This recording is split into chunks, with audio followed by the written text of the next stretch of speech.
What is up, ladies and gentlemen? Welcome to BMOC Battlegrounds Mobile India Open Challenge. I'm Salty, a little salty as well. I'm going to be a pilot for the day, but with me, my Yeah. co-captain, Mr. Fixes. What's up? Here to add some sugar to your salt. Yes, Apparently, that's very how we important. balance things out. Yes, But yeah, we're in pursuit to search for the best teams right now in India, the region that we've all been loving so far. And yeah, it feels really great to be back, man.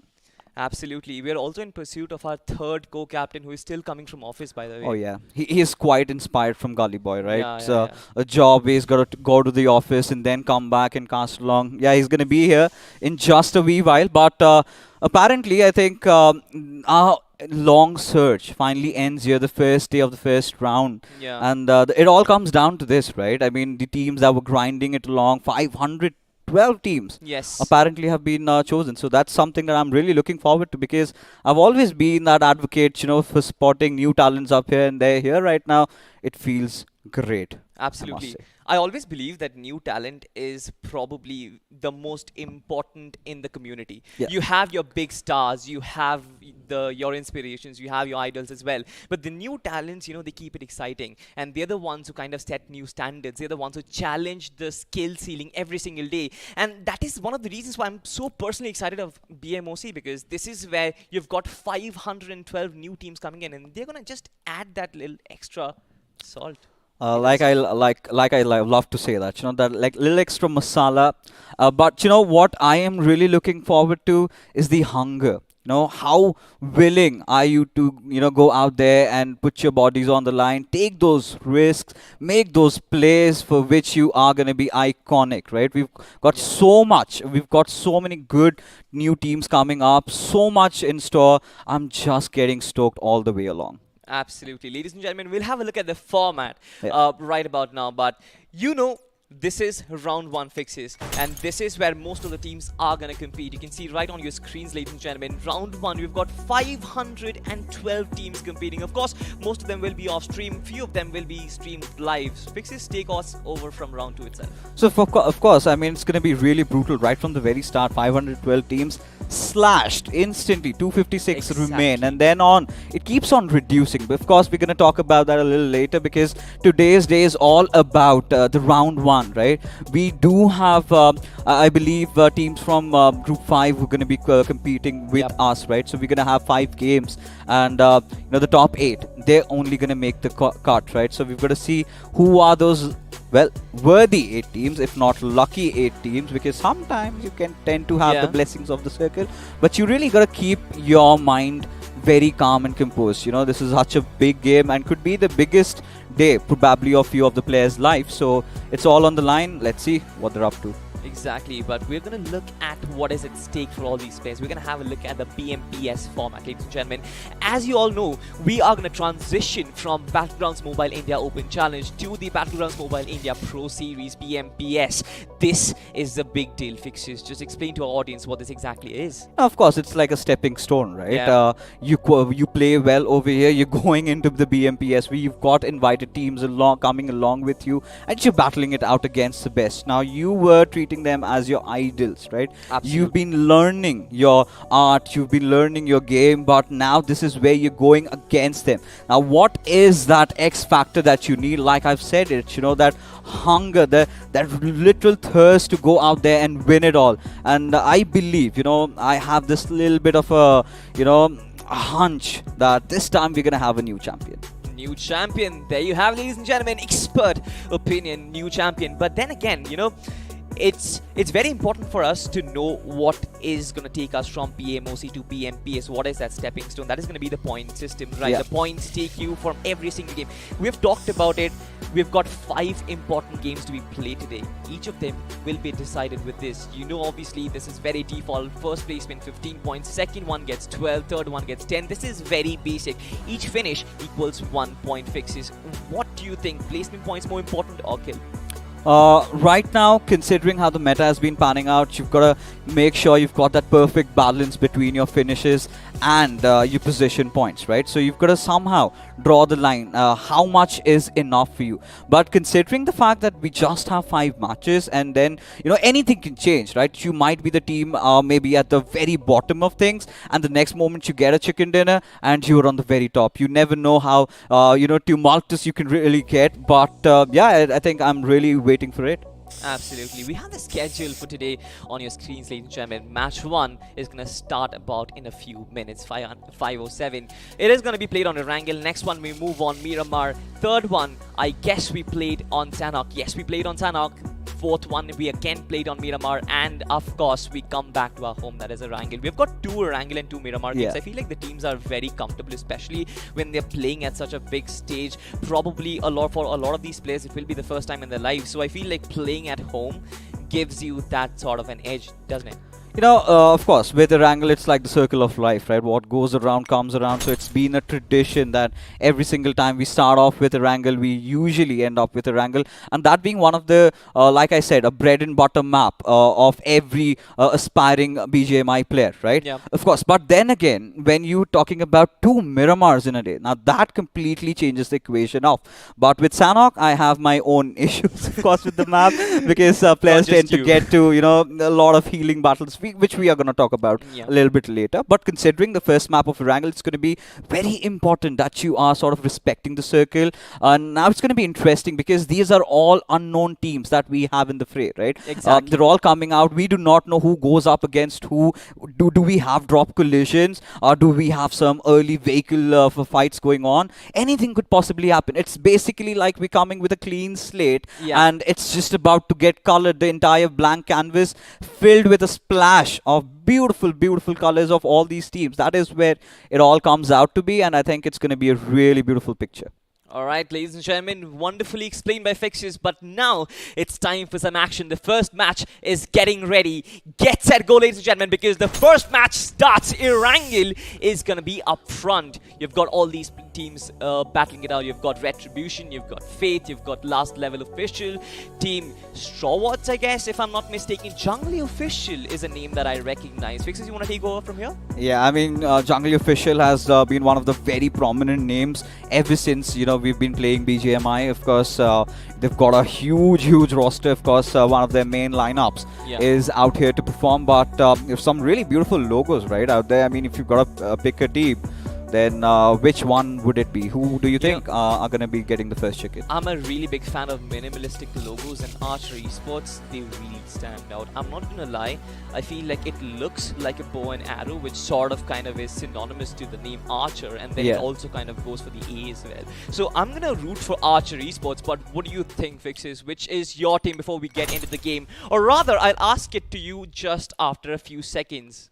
I think I really am a huge anime fan, so I think I'm gonna stick for Team Straw Hats out there. Straw Yes, Mugiwara for the win. But regardless, getting back to where we are, I think the first game, like I said, I think has to be a little bit slow. What I'm really understanding is the players need to feel a little bit comfortable, because you've got those trembling nerves, right? The first matchup. Now, nobody has been settled here. We're talking about all the new teams coming along. Are there few names that have come back in again from BGIS, and Yeah. now we're witnessing them here in BMOC? I believe a few of the teams were Archer, and then we've got IYD Retribution also. So coming in. So there will be, of course, a few teams that might be the favorites, but I'm gonna leave it to fate and destiny to decide. Whoever gets the chicken dinner gets to be my favorite. Absolutely. Fate, sorry, my bad. Fate and Destiny are Yeah. going to paint the picture for a clean slate. But talking about Erangel again, you talked about drop collisions, you talked about none of these teams knowing each other really. Yeah. And that is going to be a problem, because such a big stage, you only get 5 matches to kind of showcase your skill and qualify for the later stages. Not knowing how your opposition is going to play is going to be a very big challenge. I feel like the biggest challenge of them all, because for a lot of these teams, they kind of have a game plan which they need to execute, and executing them at this stage is going to be the most important. Without having that prior knowledge of how your opponent is going to perform, do you really think it is going to be easy for them to execute their plans? To be honest, being a former competitive player myself, in stages like this, no game plan is the game plan, because you come up with a certain set of things that you want to do, a certain, you go drop off over here. You would expect, let's say I'm going to Yasnaya, right? Yeah. Then the next moment, what happens is the flight path trajectory is way far away from Yasnaya, and now I've got to take the secondary course, which is going for the vehicles. Now that Yeah. is where the equation completely changes. These are the variables that we're talking about, and a lot of things can happen. And now with the teams, like I've been, talking about, they're feeling a little nervy. So initially, I'm going to be a little bit curious to see if they are engaging in those early battles, because mind you, for every finish that we've got 1 point to be awarded, so that really adds up. Like, let's say you end up at the 5th or 6th position with let's say 6 or 7 finishes, and that is something that really helps you in qualifying. And I am telling you, by the end of the evening, the top 8 teams and the 9th team over there are gonna have a margin of, let's say, like a point or two. So that is the thing that I'm really concerned about. But what should be the ideal strategy, I must say, is you've got to be very instinctive, Salty, because now you've got to adapt. Whoever is the quickest, whoever takes the circle, whoever gets the best position, gets the best cover, they're good to go. They're getting the chicken dinner. Absolutely. Again, another you mentioned about circle, and I'm going to double click on it Yeah. exactly. So, which strategy for you do you think is probably the best going to be going down the line? Is it going to be taking the center of the circle right from the start? Do you battle every single one who comes and tries to fight you, or do you want to try and keep it mellow right at the start of the tournament and just warm yourself through it, take the edges, and go in circle to circle Right. and try and maybe battle one or two teams who come your way? So I think the ideal strategy would, of course, be holding the center, but it comes with a lot of drawbacks, right? You need to ensure that you have got a really good loot along with you, a lot of ammunitions, a lot of healings to yourself, because again, you're going to be hot shots, you're going to be a hot real estate, being constantly contested. So you've got to be prepared for that. You've got to have those armors up. You've got to have those heals up. If you're taking some damage, you have to heal yourself out and get yourself back in there. You've got to ensure that you've got all 4 of your players alive if you're playing center. Now, if you've Yeah. got to have that, if you've got a really bad start, I think the ideal approach would be to play around the edges, because, of course, how the circle goes, we're going to have that one radical shift, like what I really love Yeah. to call is a curveball, where the circle completely goes somewhere around, and that is when you're supposed to hit the center. That if you sort of win that fight, I believe you're winning 60% of the game there itself. Absolutely, absolutely. But ladies and gentlemen, I feel like it's probably time for us. It's time for us to start and get in the game. Our flight it's starting to take off. It's Yeah. probably out taxiing into the runway. But before that, we're gonna have a look at the map that we're gonna play. That is gonna be Erangel. Some nice shots, some nice, lovely looking shots come your way. To be honest, let's just look at it at awe and praise the entire scenery of Erangel itself. Lovely designs, the compounds, the drone drivers did a wonderful job in getting in through these windows, looking at the portraits. Do you drive a drone yourself? Because I love flying drones. I am technically challenged, so sometimes it gets difficult, but I admire them. So that's Yeah. for sure.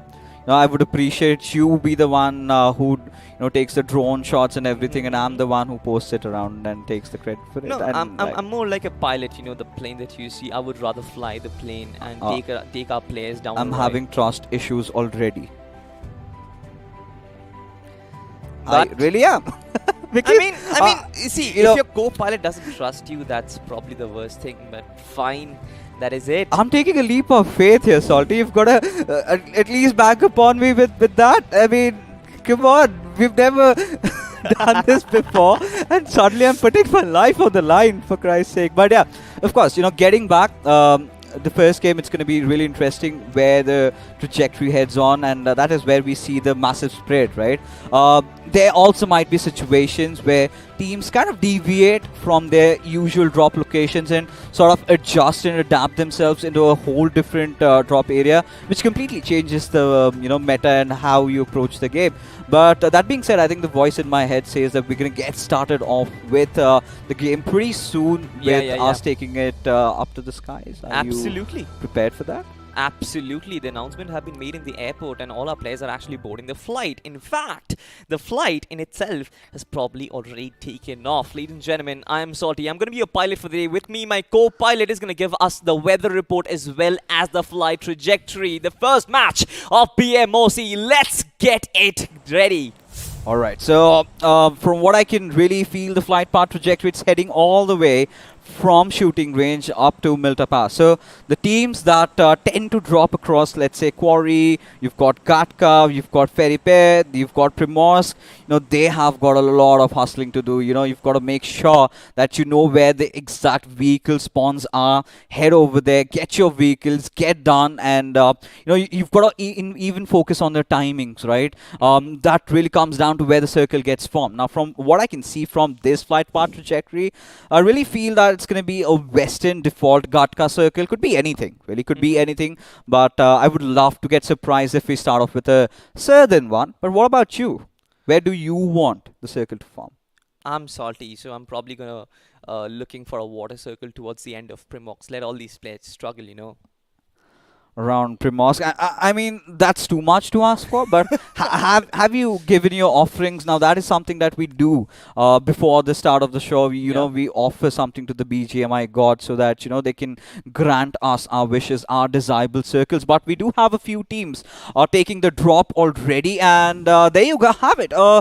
Quite a hybrid circle, but I believe this is not going to go shift downside. So the teams that are really well aware of, I think they have to somehow keep those lighthouse areas, the 12-pack buildings in contention to have a really good game. But there you have it, an early collision between quite a lot of teams. We do have Team Jungly, we do have the players of AGN, and it's a battle galore starting right off. Absolutely. Did not expect this right from the start, but loved it, to be honest. Team N's legend, he's got some sort of weapon for himself, and he encounters some opponents right in front.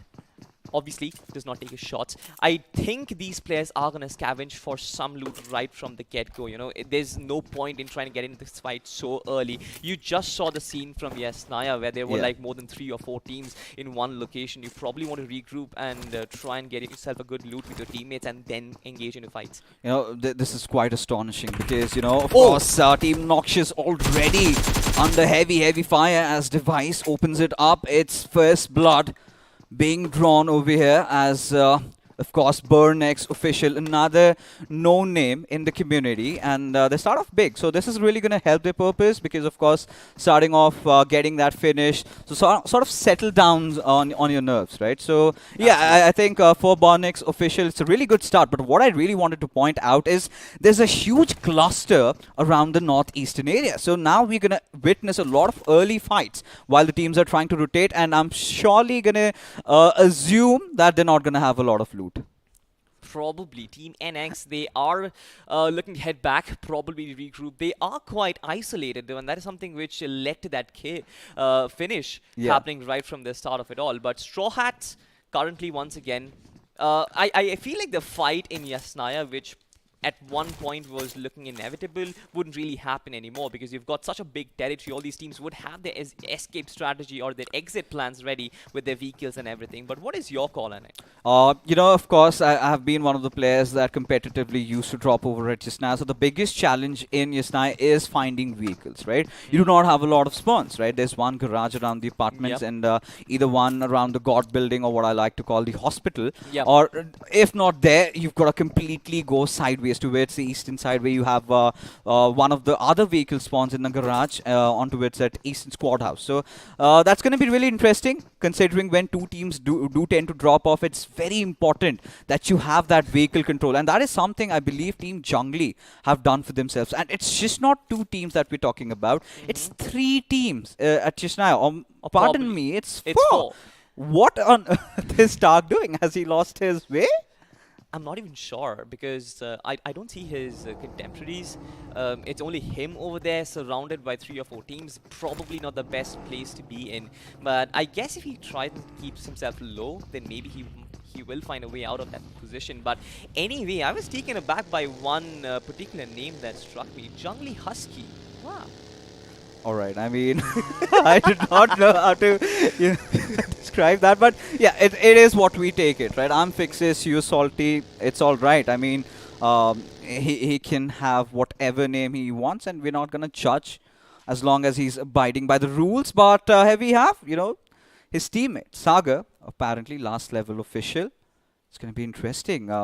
Considering how split apart they are, certainly taking what do you say, a page out of Exo's strategy book, because that seems to be the case, so apart from each other. Yeah. And now what's going to be really imperative for them is to get vehicles to have decent amount of loot. Now I really do not understand why am I witnessing such a huge traffic around Yasnaya, where the entirety of Erangel is right out in the open. And this is what I talk about when we're talking that we're chartering into the unknown, right? Yeah. These teams are not well aware. They were thinking, might as well drop off at Yasnaya, have a good time, and that is something the other team was also thinking about, and hence the collision. Yesna was probably the first big location under the flight path, right? Yeah. And teams wanted to start early. They wanted to get the weapons early. That might have been the logic behind it. One thing I really want to point out over there is, teams have gone as far as Zaki, right? That's where we got our first plot. So you could see it's, a few of these teams really try-harding right from the first game, just go towards the very edge of the map, be it Zaki, for all we can contest over there. These are the things we tend to see a lot during those initial few stages, and that's what we are privy to. Absolutely, but you've got a more or less central circle, so you eventually have to come in closer. Yeah. This is something which we talked about in the pre-show as well, right? Whether you want to drop in the center, whether you want to drop at the edge of the circle. But teams have successfully executed their plans. Certain teams want to split up, which again, we are questioning, but I feel like they have got it covered. So I feel like if they can make it work, if they can get results out of splitting up and probably getting different reconnaissance from different regions, then it is good for them. No problems. Now, the ideal location that you would want to secure for yourself are the Pochinki Hills, right? Because mostly we've seen these circles either tend to go around and end over there, or it could just be an eastern one. But we do have some bullets being fired in the nearby fray. It is, of course, going to be Team Kalia Esports going after the members of Jungli, who have been the hot property right from the ever start. We've been having a lot of glimpses at them because they have been under constant fire. They've been under constant pressure. So now they're kind of steering away from fights, which is, I believe, the right thing to do at this point. Absolutely. There is no need for a fight right at the start of it all. But of course, if you are taking fight, I feel like it's very important for you to not turn your back towards it. Because we just saw Jungli official. Yeah. They managed to get away. Had it been a better opportunity for Kala Esports, they could have taken them down. Probably lost one or two players as well. Yeah, I think the only problem I found with Kala Esports was that they just stopped abruptly, which is something that you're not supposed to do. Because what happens really then is the fact that you might be shooting at a certain team. Maybe a team comes from behind and takes you out in the open because you're basically caught with your pants down, and that's something you would not want to risk in the very first game over here. You've got to take things slow, Salty. Absolutely, taking things slow, the name of the game. And that is something which most of the teams did. We still have 63 players alive and 16 teams as well in this competition. Of course, you kind of expected that first match of BMOC. The nerves are on. You really want to get yourself well kitted up with all your groceries done. You want to have all the shopping done before you get into the kitchen, right? Oh, certainly, yes. I mean, look at them. They've just got a really mediocre loot, if not really very bad loot, I must say, because they've got enough supplies to last one battle at the very least. And this is one of those teams. I believe we have two junglies amidst us, and they're known by the name of Toxic or what? Quite inspired, I believe, from Jonathan. Yes, absolutely. Love the name, but I just hope that they don't actually do justice to that name as well. I do not know if you're heading in the right direction, right? We've got a salty caster amongst us. We've got few toxic teams. I'm just a cute little panda out here, doing my thing. But yeah, this is what exactly I was talking about, right? This shift going around the potato hills. Now that is going to be one of the hotly contested areas. Now, we do have one of the teams heading over there, I believe, their team Dying Pandas Esport. I feel sorry for you. But anyway, we've got Notlings on our screens right now, Team Yeah. Internals. And we haven't seen them in action so far yet. A lot of these teams, they're yet to engage in any sort of battles. But right now, I can see the team, I believe Asher Esports, they're Yeah. traversing right in between Team Dying Pandas. Do you think a battle is going to do up right now? I guess the shots are being fired. Yeah, I mean, it's already, begun, but for now, Dying Pandas, it's going to be really difficult, for both of these teams. You've got to initially find those 2 knocks before you commit for a wholehearted push, because right now, around the center, it's a hot property. Like I said, it's going to be contested. A lot of teams are going to have their eyes on taking the epicenter, but the moment you try to do that, there's still going to be that one little pesky team who's going to intrude, get into there, get the third party done, and just wipe you off while you're sort of trying to, live that victory moment. That is the truth of life, X's. You try and fight your battles, and then there's someone who kind of grabs that opportunity and Who takes it said away. that? It was Charles Darwin, I believe. I guess so. I'm not a book fan though, but anyway, I guess it was. Yeah, I mean, that is pretty much his ideology, right? I mean, survival of the fittest is what we Yes. are talking about. You've got to somehow make sure you make all the right decisions. And in moments like this, it gets so tough because it's so difficult to really anticipate what the other person, the other team is going to do. Right now, around the Snake Towers, we do have a few teams. In fact, Jungly Official, the Jungly Official, not Toxico What, ladies and gentlemen, since they still share the first common names. And like I said, right, Jungly is a huge clan. I believe when I was back in Pain, we used to have a lot of Jungly players in our lobby who were really good, I must say. Nothing taken away from them. But we still do have another team in front of us, Mid-Zone Elite. Like their name suggests, I think they're doing exactly what they're supposed to. Yes, they are absolutely right at the center of it all. You do mention that you were a competitive player. Yeah. I mean, I was a good player myself. I had a KD of 2.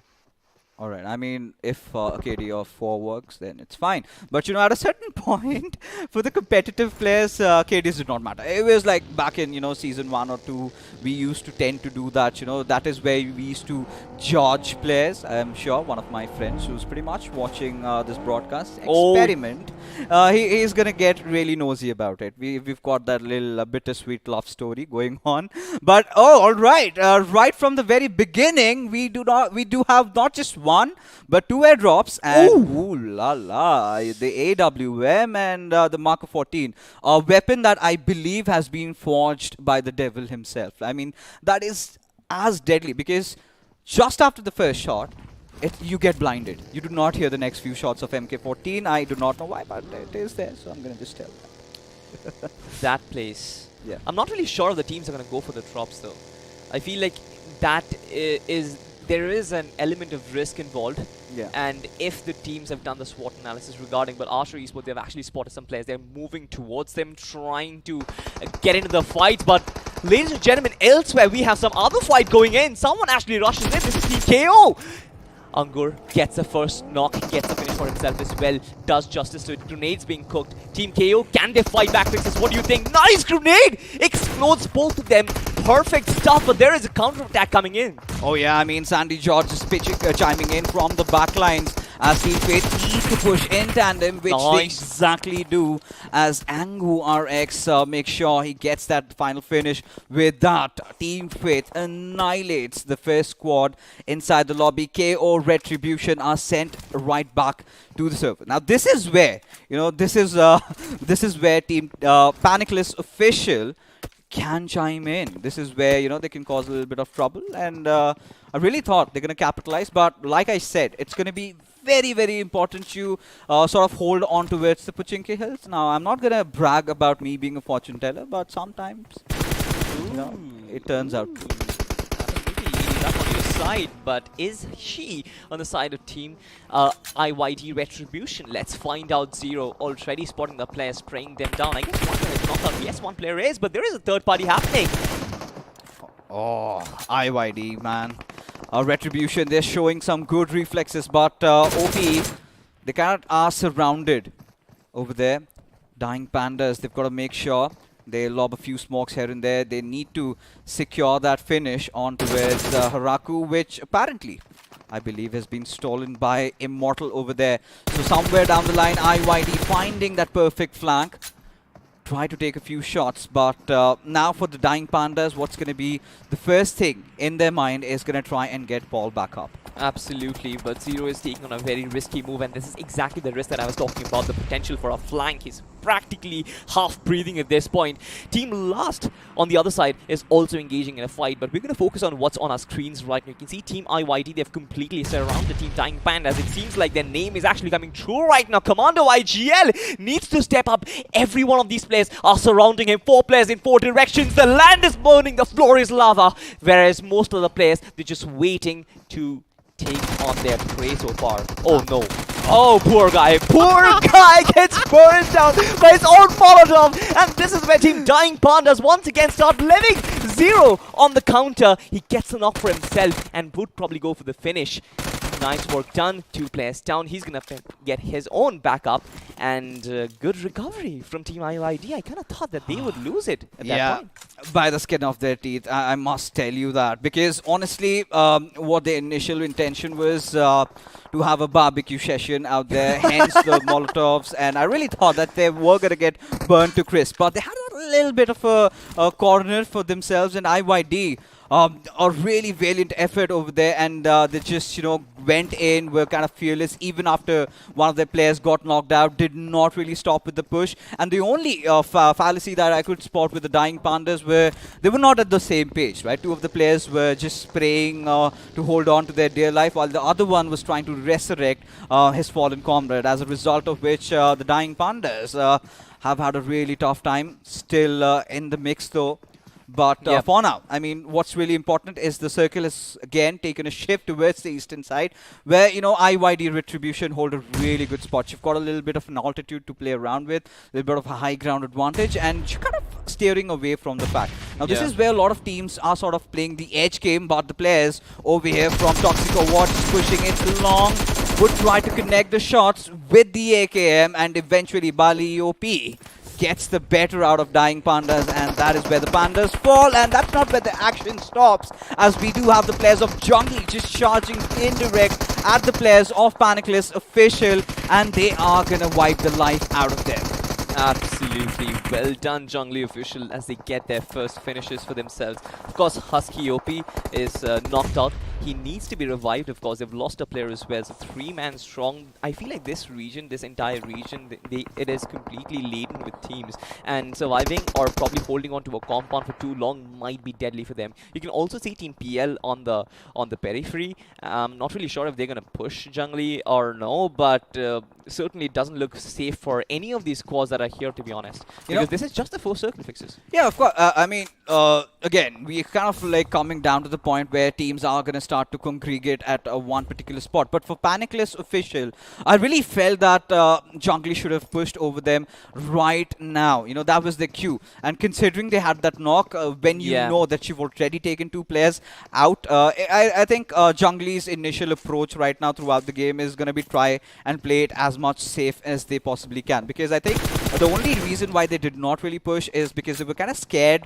that from over the hill someone is going to try and meddle in their business. So, of course, Jungly Husky making sure some really expensive purchases have been made. Lamborghini out here as NXR. They've been spotted out. I think they're just playing on the periphery, so it's absolutely fine as long as they have good cover. But this is where the entire battle is going to ensue. Still 13 teams in the mix. Anything could happen. Anyone could get the chicken dinner. Absolutely. I mean, there's also a thing which I can probably understand from the teams right now so far. Each of them, they're just trying to hold on to the position, try and take pot shots against their opponents if they can fortunately get a knock. Commitment is a very big issue, just like in our personal life for these players as well. They are afraid to commit to a fight so far, which I think is a very good option right at the start of a tournament like this. Get yourself knocked, get yourself damages, get your morale high, and then, of course, when you are riding that high tide, just go for finishes. I really love the positioning from BMOC Official. They've maintained that high ground, the exact Pachinki Hills, which I was talking about, trying and contesting for that. They did that. Now they're gonna, sort of enjoy the fruits of their labor out here as NXR. they're in a whole world of trouble as we do have Helix, I believe, the last surviving member for this squad, as they're getting pushed by the boys from Team Last. Or maybe not, because both these teams have got to make it inside the circle with another team watching over them. You can see, you can have a look at the mini-map too. Both of them actually are going to be their prey. This is really important. I believe it is. I just can't read the team number or name. But anyway, I feel like it's important for both. It's a team in the red. It's team in the red. Yes, team red. Anyway, another push comes in. Team Straw Hot completely hotting down Team Jungli at this point. You can see grenades popping in from behind as well. Smokes aren't going to be enough for them to survive. One Stone Rage, that's about it. You've got 3 players. 1 player, of course, has been knocked out. With third parties included, Team Jungli will be wiped off the floor. Oh, they certainly are. And you've got to be very careful with all the movements that they're going to be making. Toxic or what, in a whole world of trouble out there, as we do have a fight between IYD and MZ, as Immortal has been taken down, as Bunny does not seem like stopping at all. As he gets shot, he's going to prone down, but I believe it's the players of Burnix officials who are causing so much trouble. And that being said, Toxic or what, they're out of the lobby. Absolutely. Burnix, they look really solid right from the start, and there is a high potential that this team actually might get to the final circle and get to the final fight, because they still got 4 players surviving. You've got approximately 6 teams who are still 4-man strong. Having 4-man strong is really important in the final circle, getting all that reconnaissance, getting all that information. Team Straw Hot just trying to do that, but of course they've lost Hat Heads in the process, trying to fight, I believe, Team Reborn right now, if I'm not mistaken. Yeah, of course, indeed. And right now, you know, these grenades are going to be so devastating for them unless and until Lynx does not provide that quintessential cover fire. We do see him on the back lines as Beast. He's going to be making some bold moves, already finding a knock out of that prone shot, going after Joy Boy.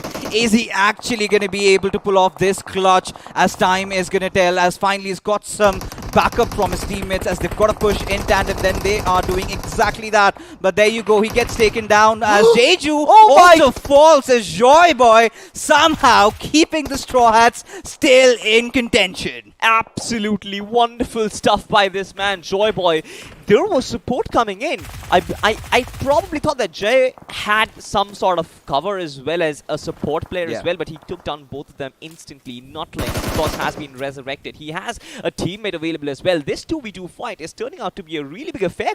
Oh, indeed it is. And now it's all going to come down to the fact that the circle is going to start closing in the next 18 seconds. You've got to make sure that you get inside the zone, but you have to finish this fight off. And it is a grenade being dropped over by the players of Eternals. It's going to be Lynx, but hold on, as Burnix officials, they're under heavy fire. Look at that as Team Last just comes in out of nowhere. Stark is getting the job done with the AMP, but for now, they also have to get inside the circle, and survives with a sliver of HP. What on earth is going on, Salty? It's earthquake fixes. It's earthquake. Not a natural occurrence. It has been occurred by grenades that are being shot over. It's literally an artillery warfare right now. Burnix official just controlling the entire zone. Look at this man with the buggy, but of course gets knocked out. Pays the price for it. Last X has been completely eliminated. Yeah, teams are starting to fall, of course. Bonnix official, I really thought they are the ones who are going to be enjoying this winner chicken dinner. Apparently, they've managed to get a few finishes to their name. Did not really have the numbers needed right now, as we could clearly see the players over there of Fate just going after Team Eternals, as they are also going to send back to their graves. As mid-zone elite, they're going to be the ones who have taken them out of picture. But for now, Jungli still really happy with those 6 finishes, made it to the top 4, but look at Team Fate. They've got 9 finishes to their name, and that is insane. Absolutely destroying every single team, every single player with grenades. They've gotten 2 more as well, 11 for themselves, and they've got that 4-man survive as well. 3 teams, you've got 11 players, 4v3, v4 situation. This comes down to positioning, because at this point there is no man advantage for real. Even the team with 3 players can make a comeback for themselves if they get that first knock for themselves. So this is technically a warfare where you get the best real estate, best piece of real estate for yourself, your vehicles, burn down, give you some sort of cover. You've got trees and you've got some stone. That is basically it. This entire battle is being fought outside, out in the open. So finding yourself those positioning, splitting yourself out, probably taking different pieces of cover is going to help you. A little bit of a Mexican standoff is what I can really say. As Faith, they literally have their backs against the wall. They've got no means to escape Oh from my around here, and God. that is where Harsh coming in with that beautiful opener over there. But can he capitalize upon it? His of course dishing out a little bit of damage, and this is where mid-zone elite should also chime in. They've got that little high ground to play around with, and this is where you're gonna expect them to start making some movements. But they've kind of enclosed themselves. They're just waiting for the battle between Team Jungly and Fate to end up, and they're gonna be the savages, and we've got to see how on earth they're gonna make it inside the circle. They've done the basics right. They've sent one player out, but he's knocked over here. As Fate somehow they've still managed to keep themselves alive. They do. They absolutely do. But look at the circle. There is nobody inside it. Absolutely nobody. The only way probably is lay down some smokes and crawl your way in, because otherwise you're going to get sprayed down. Most of these teams, they're looking for that opportunity. They're looking to spray down the opposition, waiting for the others to make a mistake, and probably Jungly almost did. Unger just surviving by the skin of his teeth. Yeah, just whiffing that spray all along. Could have thought, had he had an M4, could have done a decent job at that. But Husky chiming in, gets the knock onto its player 69. As Husky, he's going to take some damage from the ones who are guarding the hills over there, mid-zone elite. As Jungly, they find themselves in a little bit of trouble. Not entirely out of harm's way though, as Husky somehow gets that knock over there, and Jungly finally manages to get the better out of Team Faith. As the final two teams remain, it's going to be a 3v3 collision, ladies and gentlemen. It's going to be Jungly and mid-zone elite, both of them rooting for that chicken dinner. Absolutely wonderful stuff done by Husky over there. I think he had balls of steel to actually pull that off. Was standing up, had no cover whatsoever, took down the entirety of Team Faith all by himself. But that was responsibility that has been carried out already. Now he needs to find himself the chicken dinner for the team. Will he be able to do it? That is the question. Team Mid-Zone as well as Team Jungly just waiting for that perfect opportunity. They all know they've got cover for themselves. They all know where each and every one of these players are positioned. It's just about finding that sweet time. Husky once again finds it first. This man is just walking around the circle, dancing across the ring, knocking every single one. He gets the third knock as well. A 1v3 in the final circle as Team Jungly get the first winner chicken dinner. Battlegrounds Mobile India Open Challenge has started with the bang fixes. Oh, it certainly has. And what a way to begin with this evening, right? Considering how things were starting along, of course, you've got to talk about the players of Jungly, right? Right from the very start, they did their basics right. They were not under very favorable conditions, dropping off at Yasnaya. It was certainly not helping them initially to be contesting against three teams, but they still did not give up. And they did all the basics right. They did their homework. And for Mid-Zone Elite, I think the only thing that I really need to scoff at them is the fact that they should have had a decent spread. Not being able to spread out when you already had the players of Jungly pincer to one particular angle, and then giving yourself, exposing yourself, and then being taken down. That's something that's going to bite them and hurt them a little bit, but it's still fine. They still have done a good enough job to kind of accumulate as many points as they can, and now they're sitting in the driver's seat, I must say, Salty. Absolutely. I mean, to be honest, I feel like this man Husky needs to be talked about. As far as I can see, he probably has 8 finishes for himself. He was running around out open in the park all by himself, just going for kills and everything. But we'll have a look at that in the highlights, ladies and gentlemen, because I'm sure that Husky is going to dominate the entire section. Let's just have a look at it and let's find out what are going to be the moments.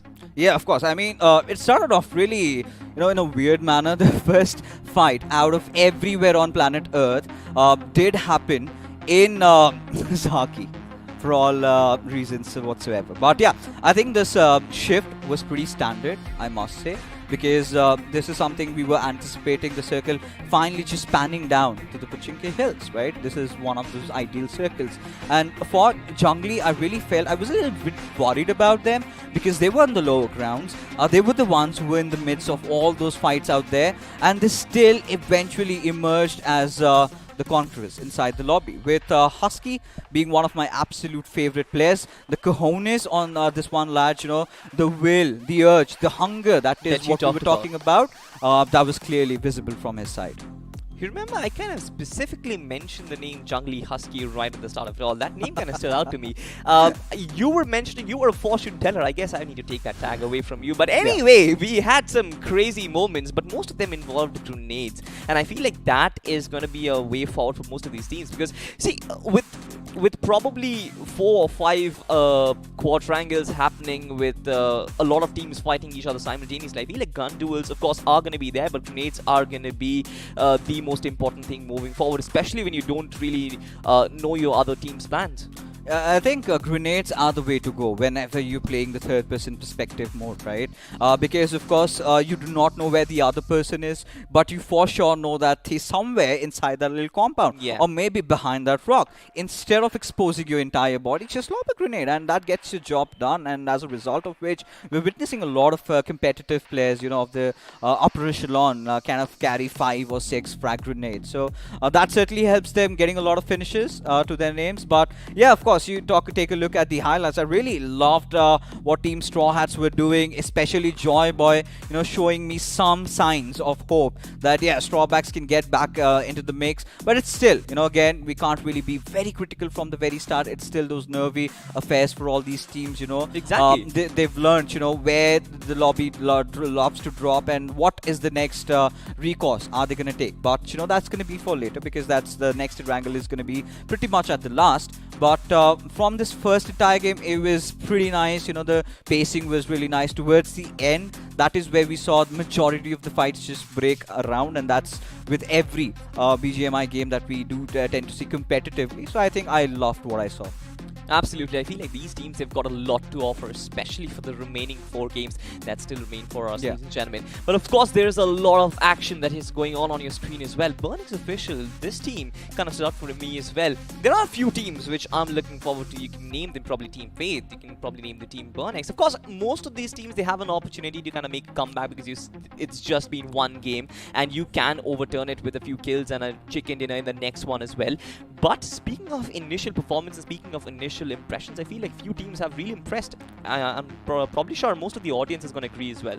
Oh, they certainly are. I mean, of course, with Burnix Official, the only complaint I had was they had the best spot inside the circle. They could have certainly done better, but again, with great powers come great responsibility, and that is where they kind of got huddled up, right, in a one position with so many teams fighting it out. A lot of fights broke out over there. Had Burnix Officials held on to that Pachinki Hill position, that is where the circle eventually ended up at, right? Had they survived, had they kept enough players alive, this could have possibly been their game. Now, this is where we sort of have to get mid-zone elite into the fray, right? Into the mix where, I really felt that they had a very good high ground. They've had a really good spray considering they were not a part of that top 3 battle which initially just happened between Team Faith and Jungly, right? So this is where I really felt that, that was the cue where mid-zone elite should have, spread out a little bit, gotten more of that area, and then, would not have let the players of Jungly come inside the circle. Because, again, it was the 7 zone, Salty, and when it's the 7 zone, what really happens is you're sort of waiting for the next shift. It could go either ways. Now, they were on crossroads, right? They were the opposite sides of each other. It could have gone either in their direction or either in there. But this is where I really appreciate Husky just coming out right in the open, getting those first 2 knocks, and eventually getting the final finish and bagging a chicken dinner. Absolutely. I feel like Team Jungly did quite a lot of things right, but Yeah. they need to carry forward this momentum if they want to qualify as well, because we know top 8 from every single group qualify. And speaking of top 8, let's have a look at the points table, ladies and gentlemen, because that is going to give us the results of the first map that we just witnessed. Oh yeah, certainly. And there you have it. I mean, nothing taken away from all these teams. They've accumulated quite a lot of finishes. Jungly Official, of course, starting it off all high and mighty, 28 points. I almost see one of the teams that will head on to qualify for round 2. Now this is where they have the majority of their pressure lifted out, right? Now this is where they can show their freestyle play. This is where they can go all guns blazing, just go after teams, and maybe just drop a few games early on. It's all right. That is something that they can live with. But again, Faith, they've accumulated a lot of good finish points, 12 finishes to their name. Same goes with mid-zone elite Eternals, but Burnix Officials, well, not the best team, but not the worst either. So sort of sticking it around the middle lines. Now, Yep. as we move along forward, now the next set of teams are the ones who are supposed to, get a little bit more nervy because Yep. the first game, of course, they messed up a wee bit. Absolutely. I mean, to be honest, there is a very wide gap in between the Yeah. points that have been acquired. You look at the top, you've got 3 teams beyond 20, and then you look at the bottom of 3 teams who are still at 0, right? That is obviously going to be the case, especially with a lot of early eliminations that we got to see. But speaking of eliminations, I feel like these teams, they still have the opportunity. 4 more games to go. You've got the opportunity. You've got different maps as well. A complete reset. Miramar, which I believe can change the perspective, can lift a lot of these teams up. But ladies and gentlemen, we'll have a look at the MVP for the first game. I probably don't have any doubt who it is going to be. Of course, the man whom I called out, Jungly Husky OG. Yeah. Well done, mate. I mean, 8 finishes, 1241 damage. What do you think, Fixes? Is he good? I mean, he is absolutely amazing. I mean, that those numbers are kind of ridiculous, to be honest. 8 finishes, 1241 points of damage. I mean, he's headed in the right path. He's done the right job, and he's starting to feel himself. Absolutely. We'll have a look at the top 5 players as well, because that kind of gives us the clear perspective of which are the players or which are the teams who are looking really bright. You see, most of the teams who are at the top are in the top 5 players, obviously, for obvious reasons. Husky OG, you've got Angur as well. Angur, we watched a couple of times. He's got 7 finishes for himself. Bunny, Yeah. 999, not Links as well as MZX Dread. So I think Blinks had a really important job to do, especially in Eternal's fight, providing that cover fire from behind. And what really stands out is the name Angur itself, could have just gone grapes. Why on earth you gonna keep it? But alright, we're not gonna be a little judgy about it. But yeah, I kind of like these players. Absolutely. Let's have a look at the match summary, and I want to look at how many grenade kills, how many grenades were used. 101. Triple digits. You've got 58 finishes. You've just got only 1 airdrop looted. 64 logs. That's quite a lot. I guess Muhammad Ali will be proud. Longest finish, 202. Not really the brightest. 7,785 healings. Yeah. 1 vehicle finishes. I love this part. Vehicle finishes, my favorite fixes. The vehicular manslaughter that we sort of talk about. But I think the thing that really stands out for me is these are pretty average for starters, I must say. 11 grenade finishes and so many grenades being used is what I really feel good about this particular lobby. Is they're not backing off, right? They're not backing off. They're not like, we're gonna just stick to have a lot of grenades on a lot of ammunitions and keep a lot less grenades, because you've got to pick out that perfect balance in your loadout. And with so less time left to loot now for Jungly, it was such a tough job, right? Getting contested in Yasnaya with so many teams, and still somehow coming out on top. I think they've had a flying start. Absolutely. 28 points right from the first game. Great start indeed, but they need to kind of carry it forward, because next are 4 more games. I feel like from at this point, if you kind of put your foot away from the gas, takes it away from you. It's this day is for them to lose, not for them to win. I feel like they've already set up that platform for themselves so that they can qualify in the further rounds. But ladies and gentlemen, the next match is ready, is said by the announcer in the airport. We're going to fly once again, Captain. Are you ready to fly? Are we refueled up? Yeah, because this time we are heading towards the house of the boss, Hacienda del Patron. It is, ladies and gentlemen, as I'm going to be joined along with another friend of mine who apparently has just hit the studios right from his office. How are you enjoying your gully boy life, Orca? I would like to say it's way too cold outside right now, and it's way too cold inside the room as well. The way Faith has played, being so cold-hearted, taking people down with grenades, with bullets, with every way possible.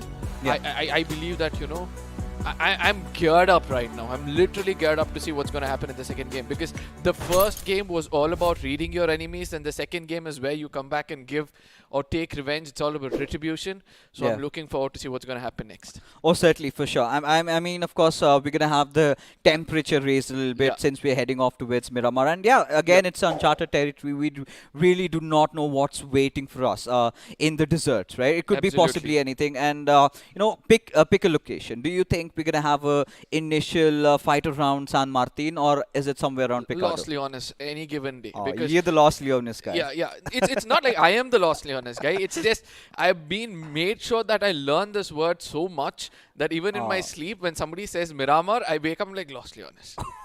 I mean, the amount of fights, the amount of people just get down over there, Yeah. it's too much. So I do believe that, Los Leones is going to be that one place which is going to be, I do believe, early clashes as well as even the circle is ending up over there. Things are going to get very, very intense over there. I sort of believe Los Leones to be kind of the Yasnaya of Erangel. Probably. Yes, you can say a that. similar city, right? Yeah. Really big cities, Yep. You've got a lot of tall, high-rising buildings, apartments, to play around with. And with Los Leones, it just gets a lot worse. And lately, with how the circles have been shifting, we've been witnessing those really weird, southern Miramar circles. So that could exactly be the case. But, if I've got to ask you this, which is the circle you desire? I desire the prison circle with the southern western part of the map, which I've never ever witnessed till date. I never knew you had a really sinister mode inside of you. Obviously, it's a map of Miramar. You have to get sinister in that map because it's so much of an open fight. It's all about your crosshairs being questioned every single time, how well you can maintain your recoil in those mid-range battles and the long-range battles. Somewhere I feel when you go to the side of prison, you're fighting it out across the river. I think that is where the challenge gets even more bigger. And this is the bigger picture. It can't get bigger than BMOC.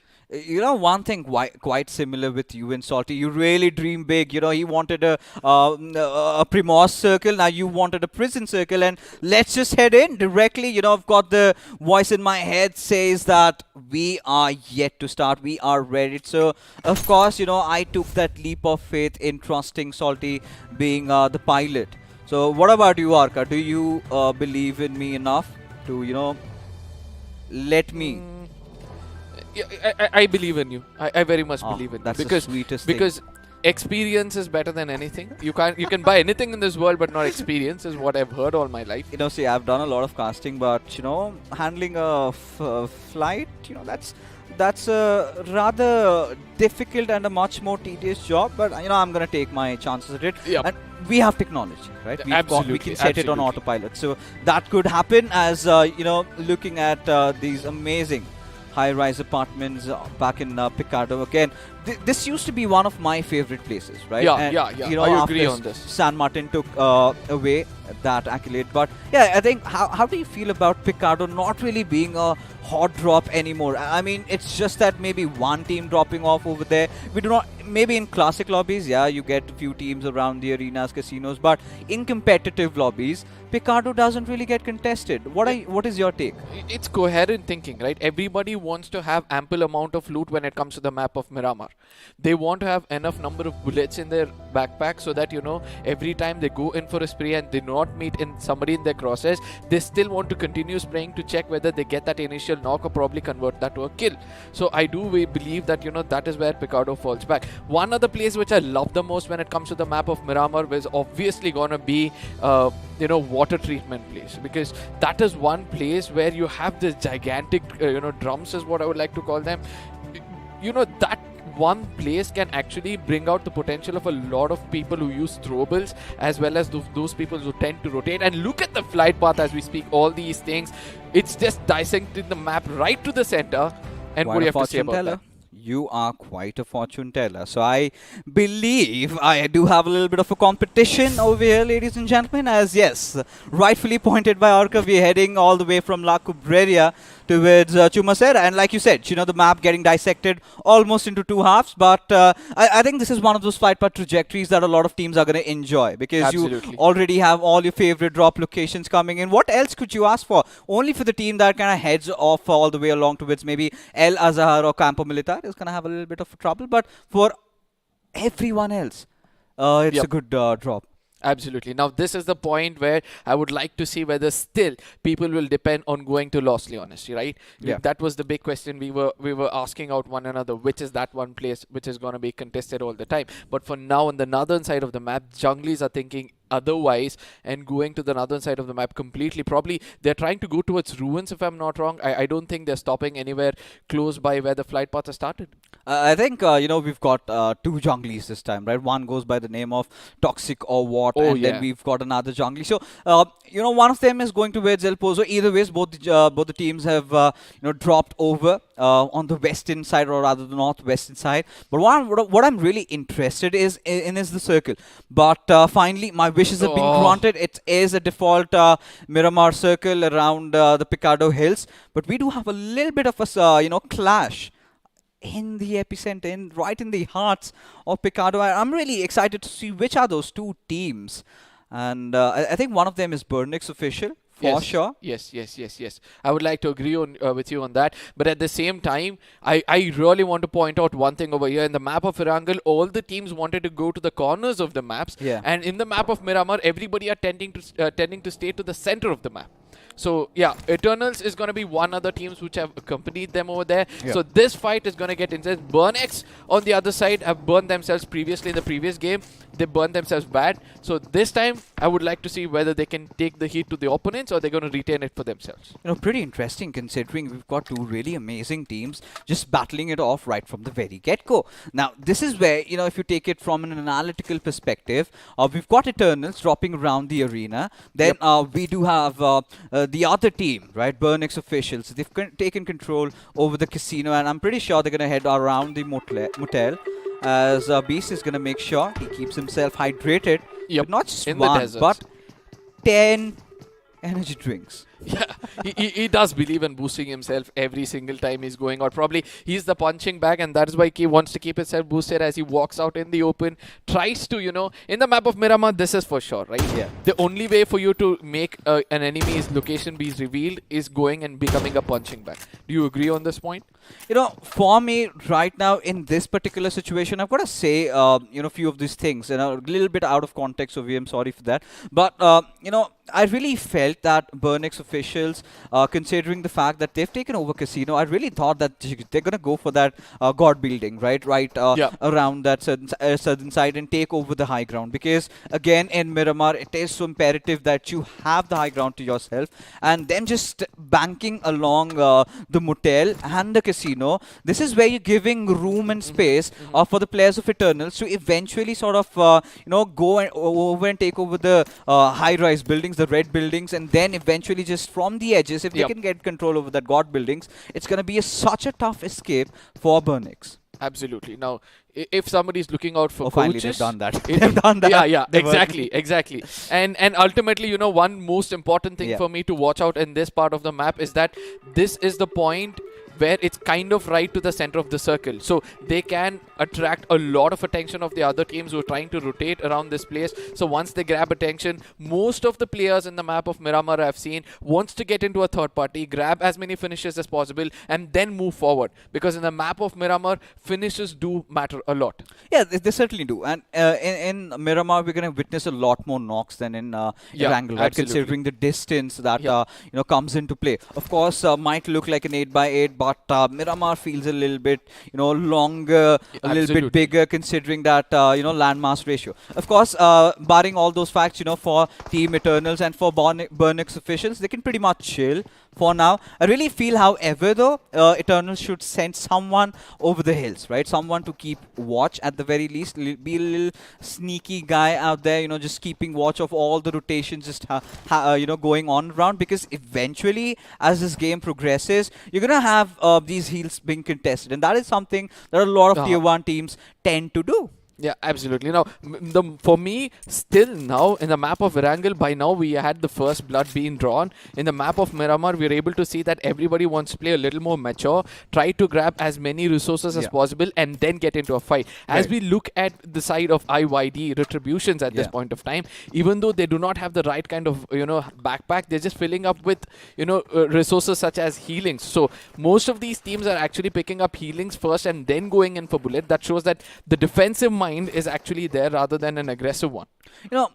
Right here, right now, of course, with the competitive lobbies being set, you've got those extra loot for these players. So, getting a lot of utilities has never been a problem. Now, another thing, I will, of course, get into the picture over here, but Fate seems to be in a little bit of a trouble as the players of Last did come in, and which could really just spark the first blood. As Spear, he's battling with life and death as player 69. He's got to do something as the grenade is being cooked by Pegasus, which is lobbed at his direction, gets instantly ricocheted back as player 69 still sustains as the cavalry finally arrives. Absolutely, a good time for a backup, absolutely available for the side of Team Fate. Now Stark is one person who's trying to push in, whereas player 69 does realize that, you know, he's got the deadly UMP in his hand. He's going to welcome anybody with the pour of those bullets. At this point of time, you know, the discipline was something which was absolutely required in that fight, and it was missing off from the side of Fate players. I think it's the accumulated burden of pressure which has been coming on them that they're not able to actually, you know, maintain that, you know, trigger discipline. You know, how long can they delay the inevitable last level official? They're getting the job cut out, but this could be something that Fate really wanted, with Ankur really opening it up. Player 69 just falling down on his knees, and it all goes splatters to the players of Team Fate, who eventually had a really good first game, are not looking so good in this one. Last level official, they had their things cut out, they got the knock, but initially still having 2 casualties, 2 players knocked out. It becomes such a tedious job for Batman to get those res back up and then get inside the fight, because right now Angur, what he can really do is get Sandy back. And if he does manage to do that, what is really interesting, or rather important, is whether or not Batman has a vision on the players of Fate. No, I don't think so, because of those compounds, all these ridges. Oh, he knows. And I don't think so he's got the right kind of scope, even if he's able to, you know, pinpoint the location of the enemies at this point of time. And one more thing is that Last have already lost 2 players, so they're already on the losing side. It's better they fall back, it's better they play for placement points for a period of time, try to understand the terrain, so that once you understand the terrain and an enemy approaches that very terrain, you're going to have an advantage of taking the fight to the enemies. No, but objectively, I really feel in this particular fight, nobody could turn out as the victors, right? Of course, last level, they still had to lose out on 2 of their players. The same goes with the players of Team Fate. So, really a fight, I mean, I believe could have been avoided, considering, you know, you've got to look at the bigger picture. You've got to look that they can survive. They've had a really good game. They've garnered enough finishes towards the end of the first game. But right now, we've got another fight in the mix. It is going to be the players of Panicless, who are apparently fighting 2 battles. One against the zone, one against another team. And right now, what is going to be important for them is that they get inside the circle. You have to treat the circle of Miramar as your best friend, my dear friend. Or else you might end up in a very, very bad state for sure. And one more thing 100%. About Panicless, I just hope they live up to the name and not panic in the map of Miramar, because 1 or 2 small mistakes outside the circle can cost the whole team and not just one person. Now the circle shifting away, giving Power Grid as the center of the, you know, circle.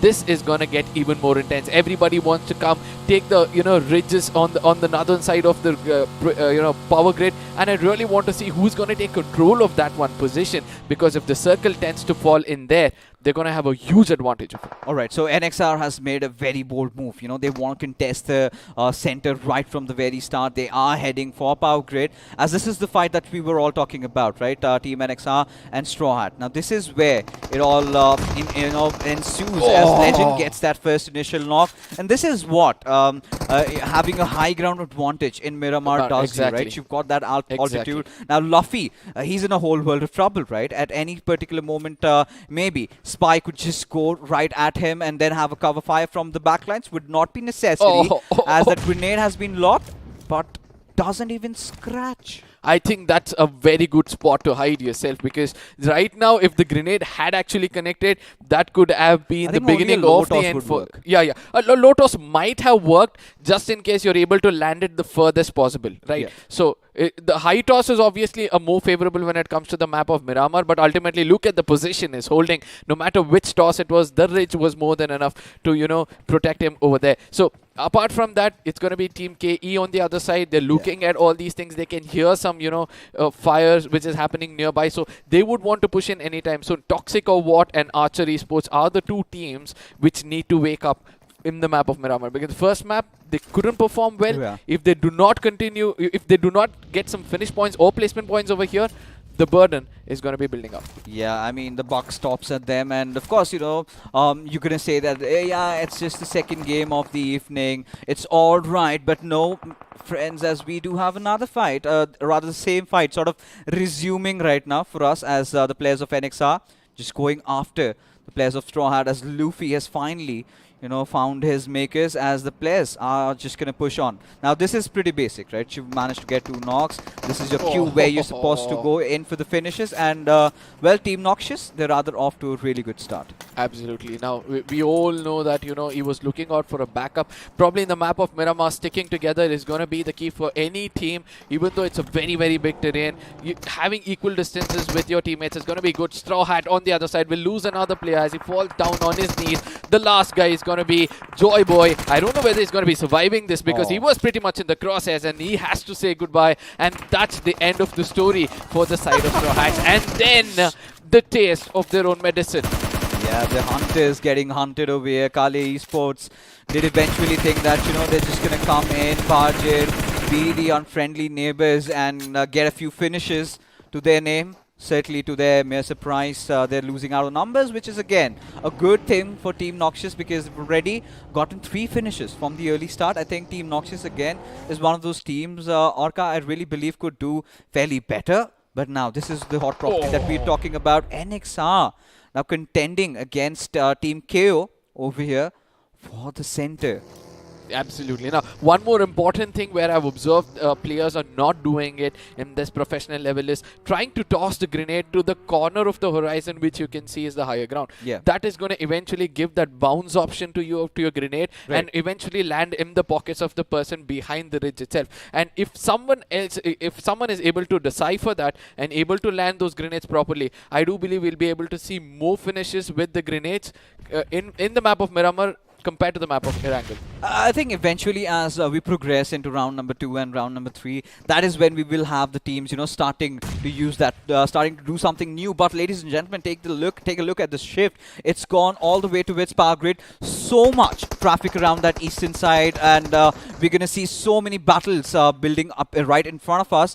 And now this is the point where NXR and KO still in contention, still want to fight it out. I really believe that NXR has got a little bit of a slight edge unless you've got Fraggy trying to do something out of this world with this flank. Absolutely. Now, one more thing is that the northern side of the power grid, where there is a proper, a mini mountain is what I would like to call it. Yeah. A mini Everest, sorry.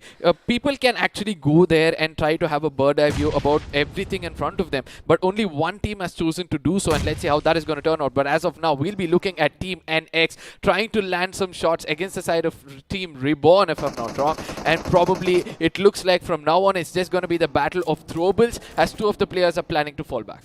Oh yeah, they certainly are. As Team Noxious, they are feeling high on all their right spirits. And, well, Noxious, they're apparently going in for the push. It is a battle against the Eternals, I believe, as we do have 2 fights happening simultaneously. It's IYD Retribution going up against Team KO, as none of these teams have opened up yet. It's a fight that has already begun as Zero falls down and the trades are not in place, as Retribution, they are in a whole world of trouble as they are survived by Immortal, the last player for their team. But what can he do? Can he pull off something out of his magic hat? And not today is what KO Retribution say, as they get all the finishes with that. The squad wipe as we head on to another fight, as Eternals find themselves in a really interesting situation. Absolutely. Now, I really want to see how they'll be able to bounce back, because it looks like the trade has been equal, 1 down on either side, and we are able to see that there are some players who are trying to push in and take advantage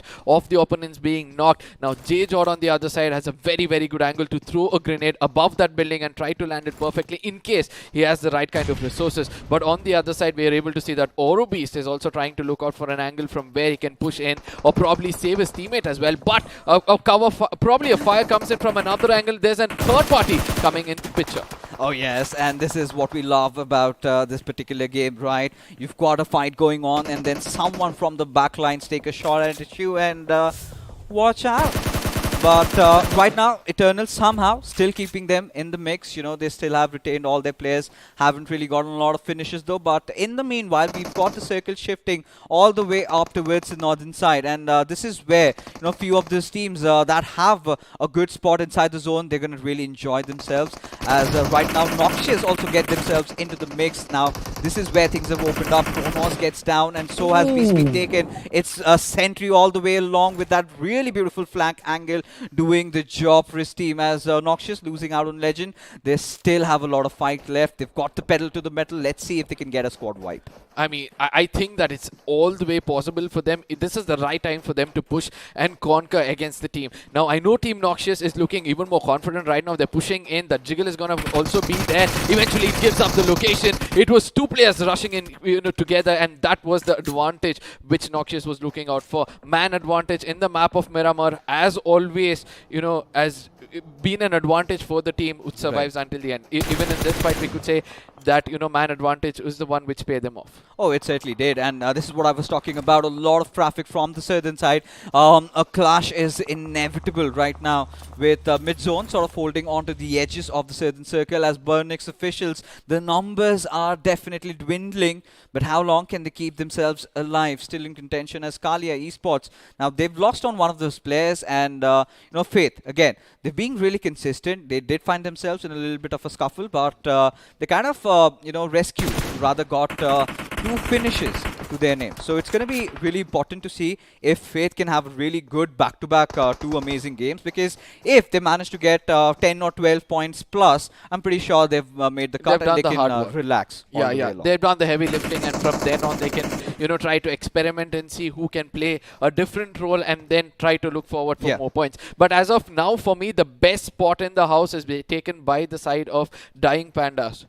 They are on the northern side of Power Grid and they're just enjoying that. But for now, we're looking at the screens at KO Retribution yet again trying to take another fight. They've got 5 finishes in their name and they've got all 4 men standing, and that is very, very rare to see by the mid of the map of Miramar, because eventually the more fights you get in, the more players you lose. But this time the story is different right now. Burnex official tries to push in, has to pay the price because they don't have the right kind of backup. J-Jot, the last man standing on the other side, will be taken down with an AK spray coming in from the side of Burnex, and I do believe that, that was the end of the story. Yeah, for Team Eternals at least, because, in the first game they had been off to a really good start, could not reciprocate it and could not carry it forward to the second map. And that's the best reason why I love BGMI as Team Noxious. Now they're going after Burnex as they are completely feeling themselves. They're warmed up. They know they can connect their shots. They have a slight idea as to where the players could be, as Device just hiding behind the tree as Zinsu along with him. I do not know if that's the right position to be in, because one grenade could just take down 2. Yeah, absolutely. And let's not forget the vehicle blast, which the radius of the vehicle blast which can actually take them down. It's like either you take down the vehicle or you take down the player. Either way, you're going to be rewarded with a knock at least. Now, the finish points is going to matter for all those teams on the bottom, and we can see that, they're all aiming for it. As the circle gets smaller, it's going to be even more intense. Ladies and gentlemen, just hold on to your seats at this point of time. Panicless has got probably 3 players. They've already lost Vamp in some fight already. Oh, I believe they have, and as he's gone already, he's going to be watching from the skies as Panicless need not panic right now. But Zinsu, he's making those moves, which could be a really risky one. Combined along with Robert, this could, bear them some good results as he's got the players out with his AKM, sprays it all the way along. But a perfect play coming in from Noxious, making sure that 2 of their players were fighting it around. As a matter of fact, they have managed to keep themselves alive, and now this is where the hunting party can really begin for themselves, considering the fact that they've got to get inside the circle. Have Team Noxious, gotten too much on their plate to digest, because right now Faith are also entering into the fray, and they've sort of cut off their only means of escape for Noxious with the vehicle just being blown over. Absolutely, but at the same time, Faith is trying to come in from a corner, which is not welcoming for them, because they already taunted the beasts inside the circle. Now, gatekeeping is one thing which Team Noxious will be looking out for. They need some knocks or finishes over here from the side of Faith to make it inside the circle. If 1 or 2 things go wrong and the circle starts to pick up on them, I think Faith is going to be ending up in a very, very bad position. Oh, they certainly are. But what I really like about Team Faith is they've got players just keeping the circle, right? Yep. Ensuring that his final teammate can make it in time. As Oh. now, you know, they're going to go after the remainder of the players of Burnex as Robert finally falls down. He's just going to get taken down into pieces. And as it is always going to be the players of Mid-Zone Elite also chiming in as, you know, trades are happening left, right, and center. It's an absolute pandemonium. Ladies and gentlemen, as we approach the fifth circle, finally starting to shrink in with the dying pandas. Well, they were alive for quite some time, but the pandas are dead again. Yeah, Breaks they're my living heart. up to their name basically. Already endangered, and now, Yeah. just- Let's see where somebody is gonna pick them up and eventually bring them out of extinction. But for now, we'll be looking at this game where KO Retribution is looking as strong as possible. There's another finish which comes up. I love the crosshair coming in from the side of Phoenix. He's making sure that at any given point of time the crosshair is holding above the horizon. So any head pops up, anybody pops up, he'll be able to land at least 4 to 5 strike fear in the enemy so that he goes down or either gets taken down from his bullets. Yeah, of course. That's the kind of an ease that you get when you use a weapon like Armed, right? The mobility, the agility that comes along with it. But Absolutely. for now, again, Panicless, they're holding one of the best spots. They've got that open warehouse to themselves with Mid-Zone just playing around the ridges a little bit as Angur spotting them out.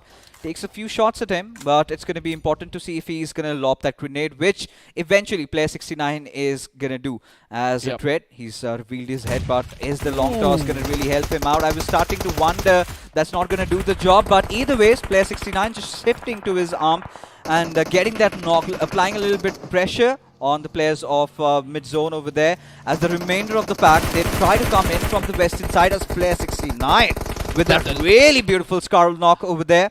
As Bunny, he's just caught between a rock and a hard place with nowhere to run and hide. Let's see what he's up to. Yeah, but player 69, he has to watch out for the meds, which is being exhausted just now. That was the last health kit he had, and now he can't risk of coming out in the open and trying to take players down because he doesn't have a helmet which is intact and no healings for himself. So better fall back with your team, try to stack up some loot with the kills, with the finishes you've already attained. But at the same time, Faith on the other side is throwing grenades at this point of time against Retribution. Now we have to see how this fight is going to end up because either of these teams might have the potential chances of getting the winner chicken dinner for themselves. Oh, it could be anybody's. I'm telling you this. It's going to depend upon the next shift. But I really feel great about the fact that certainly new teams have come up right now. You've also got Kalia Esports in the fray coming here. Faith being one of the repetitive teams. They did well in the first game. And they're carrying along the baton over here as well. But for now, they've got to get inside the circle. It's 20 meters. They still have a vehicle, which is a really good thing at this point. Yeah, but one bad thing about Faith right now is none of the teammates have proper healings for themselves. Yeah, only one player was having probably 1 or 2 health kits, but the rest are all exhausted, and that's a very bad thing for them. Jungli knows exactly when to start becoming, mad against all these teams. As simple as that. Now, right now, they made it inside the circle, inside the final circles, and now they're pouring lead on anybody possible. Now, how many finishes? I'm so sorry. Can they pick up? Is going to be the big question over here. Jungli official is going to be looking forward for as much finishes as possible because in the previous game they have done much better.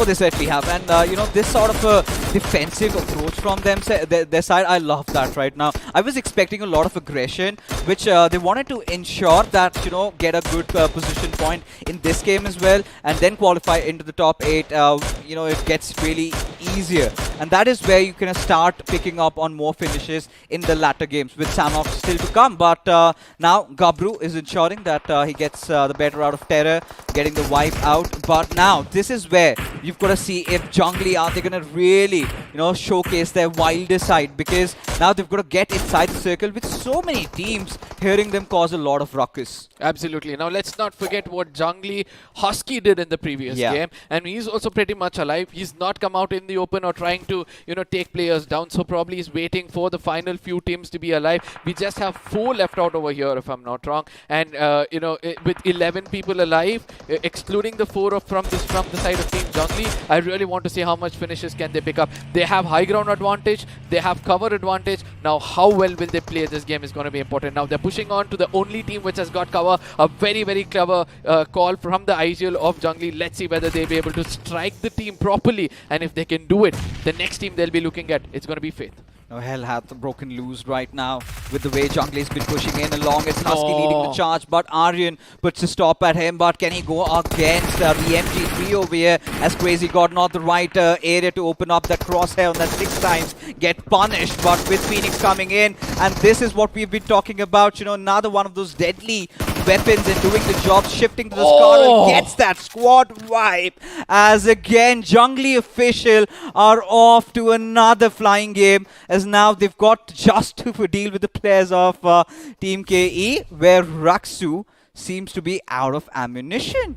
Now, where is Jungly Husky? Oh, I do see him. He has to heal up to his fullest potential. It's going to be a 4v2 situation. And very clearly we can understand this, that, you know, the Junglies can take home another winner chicken dinner for themselves. Because ultimately, the first one looked very much like one for themselves. So over here, Kalia Esports have done an amazing job to acquire some finish points of themselves. The crosshair, which we keep speaking about, doesn't place well, due to which Jungly officials will be getting that winner chicken dinner for themselves. And let's see how the points are going to look after this, because 2 times in a row this team has done wonders and amazing work. Oh, they certainly have. This time, however, with less number of finishes, but it's still good, right? As long as you're getting those 15 points out of the placement points that we do have to offer you for those chicken dinners. And hey, it's a back-to-back, and that's such an amazing thing to do. You know, you just could not have a better start to your road in for the BMPS, because that's the end goal for all these teams, you know, looking at going to compete against the best in the region right now. But Jungly official shows the kind of domination. But, you know, just barring Jungly out, it's such a good game for Panicless and Kalia. Exactly. Now, Kalia is one of those teams that really was in the thick and thin of all those fights, right? They were getting those finishes done, while Panicless really banked upon one central meta where they kind of went in and held on to the power grid open warehouses, right? That is where they started letting all the teams sort of congregate on them, and that is where they got majority of the finishes. As we take a look at the point standing, Jungly official 22 points again. Yeah, I do believe that, you know, they're thinking right. In the map of Erangel, it was all about offensive gameplay. In the map of Miramar, it was defensive. So they exactly know how to play in which map. Oh, now, all these things said and done, I really want to look at the side of Faith, you know. They're still depending on the finish points, I believe, and that is why they couldn't acquire anything over here. In the previous game, it was all about finish points. Here, it's the placement points which they have achieved a little better, but ultimately, we can understand that they were not in the right position at the right time. I think it's more about making the wrong decision, right? Yeah, I think they should have just pushed when the players sort of went in from Jungly at Panicless, right? That was their cue to sort of come in and third party, which they did not. As we move along to the second page, as few of the teams haven't really gotten off to a good start, and out of them, Dying Panda Esport is something I really want to get into the picture over here, because this is one of the teams that was away aloof from all the fights, and we really thought that they might have a really good game, but clearly wasn't the case. Yeah, but you know, one thing which I always keep wondering, whether, I don't know whether this speculation is right, I think that you will shed a better light on this. The point is this, that, you know, if you're not able to execute kills, if you're not able to fight out players from the beginning. Before I make my point, let's look at the MVP on the screens at this point of time. It's Aryan Jod himself from the side of Panicless official. He's got 5 finishes with just 500 damage. That shows that, you know, he knew exactly what he was doing. His precision was absolutely fine. Now the top 5 you know, MVPs over here on our screens. Yeah, I think, you know, if you talk about the top 5 players, I really loved how Faith always get themselves into the midst of the fight, you know, getting their wings spread out a little bit, and that is what Player 69 had to do, right? He was in the thick and thin of battles right from the very start. Now, I'm rather surprised not to see any players of Team Noxious, because, you know, Noxious was again one of those teams that was constantly in between a lot of battles, right? One after the other. I thought, you know, they would be accruing a lot of finishes to their name, which certainly did not happen. But again, the players of Jungly somehow keeping themselves in the mix this time. If not Husky, we've got the bird rising from death, and it's Phoenix. Yeah, absolutely. We saw Phoenix, I believe, you know, when he was playing over there. But player 69, we saw he was the only person trying to heal up, come out in the small ridge behind it, and then he was trying to register kills. And as soon as he got to know that there are no more medkits for himself, it looks like he fell back. Now, the match summary probably on the other side is going to give her a better, you know, understanding about how things have turned out in this game. Yeah, of course. I mean, it's been pretty standard. A little lesser number of grenades used, considering the distance you have. Not a lot of compounds being pushed along. I think we did see, just absolute pandemonium towards the end, where everyone was just going after the other. Yeah. But long distance finish, I really thought, you're gonna see a number higher than 200, which is absolutely fine. Okay. This time, again, like I discussed earlier, right? You're gonna have more knocks in Miramar in comparison to Erangel, which was the case. Not a lot of revives could be given this time around, just 35. So again, 2 airdrops looted. We did see both the MG3s making it to the final circle, right? But what really impressed me was teams like even mid-zone. Again, one of the teams that have been constantly getting those finish points. They've been getting those placement points. They've built such a thick cushion for themselves that in Sanhok, they could just go all guns blazing, could care less about the world, just spot a player and go after them, get the finishes. And I think you need that sort of a freedom. And if you are off to a good start, you sort of feel the energy just surging through your body, the adrenaline, and wow. Yeah. So, there's so many things to speak about when it comes to the differences. But for now, let's look at the overview of how teams have performed so far. This FDO graph, this is something, where you get into the brains of each and every team and try to understand how they played so far. So, starting from the beginning, I would like you to take us through the finishes and the damage which has been dealt over here. Shows who's aggressive and who's always played for the defensive play. Yeah, I think it's pretty obvious for us right now. What is really surprising is Panicless kind of getting themselves into the fray, right? With 11 finishes this time. A lot of decent amount of damage has been done. However, you could sort of expect 2000 plus, but it's all right. It's still the early phases. You're gonna have those butterflies in your tummy, but I think Faith for me has been really impressive. Of course, Jungli have been a cut apart, right? It's just not about the finishes. You need to have that perfect balance, like which I've been emphasizing. And we might sound like broken records, right? But you've got to make sure you've got a perfect sort of equation going on. You've got to balance it out. Absolutely, and if you're able to do that, then you are bound to win. Something I think that has been the secret mantra for Team Jungli. Yeah, so we were speaking about pandas, right? Yeah. So I did tell you that there's a point which I want to speculate and understand whether you agree to it. So if your thumbs are warm enough when you're playing, right? You've been a player yourself. So from the beginning, at least if you have 1 or 2 skirmishes with somebody, and in the final circle when you step in, probably that gives you a better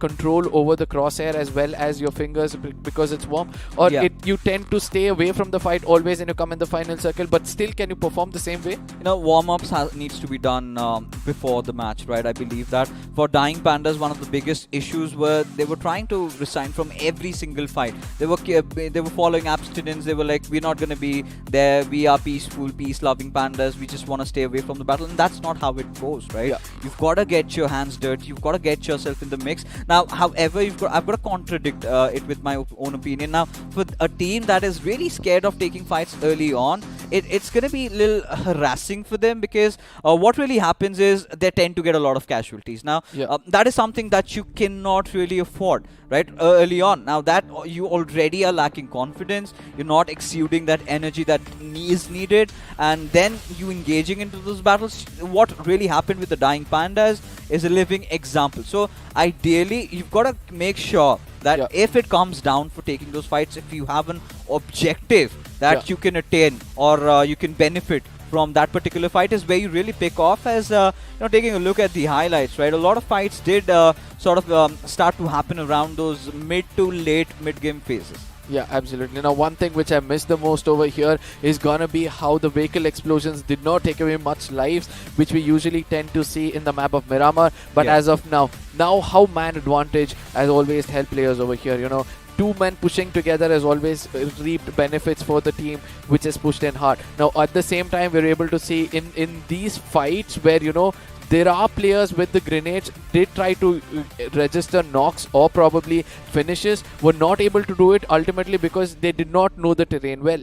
It's not about knowing the topography over here. It's about the fact that they were really worried that they might get third-party from elsewhere. We saw on various occasions, Arka, where people got those knocks, but they were kind of being a little bit restrictive to themselves, because the moment they knew that they would be out in the open, that is not the kind of a risk that they would want to take at that particular moment out there. And understandable, because I've been in these situations. I might be the best player in the world, but you still tend to have those tingling nerves, right? In the major games, because now again, the past, I think around the BGIs, we had just around 3 games that where their lives were dependent. Right? Now heading on into the BMOC, now the number of games has increased, right? Yeah. So now, the huge shout out to the officials to actually make it happen, because now teams there are certain matches where you kind of are a little bit unlucky, things are not favoring, and you've got 5 games, so might want to make the best out of it, because I think 5 game is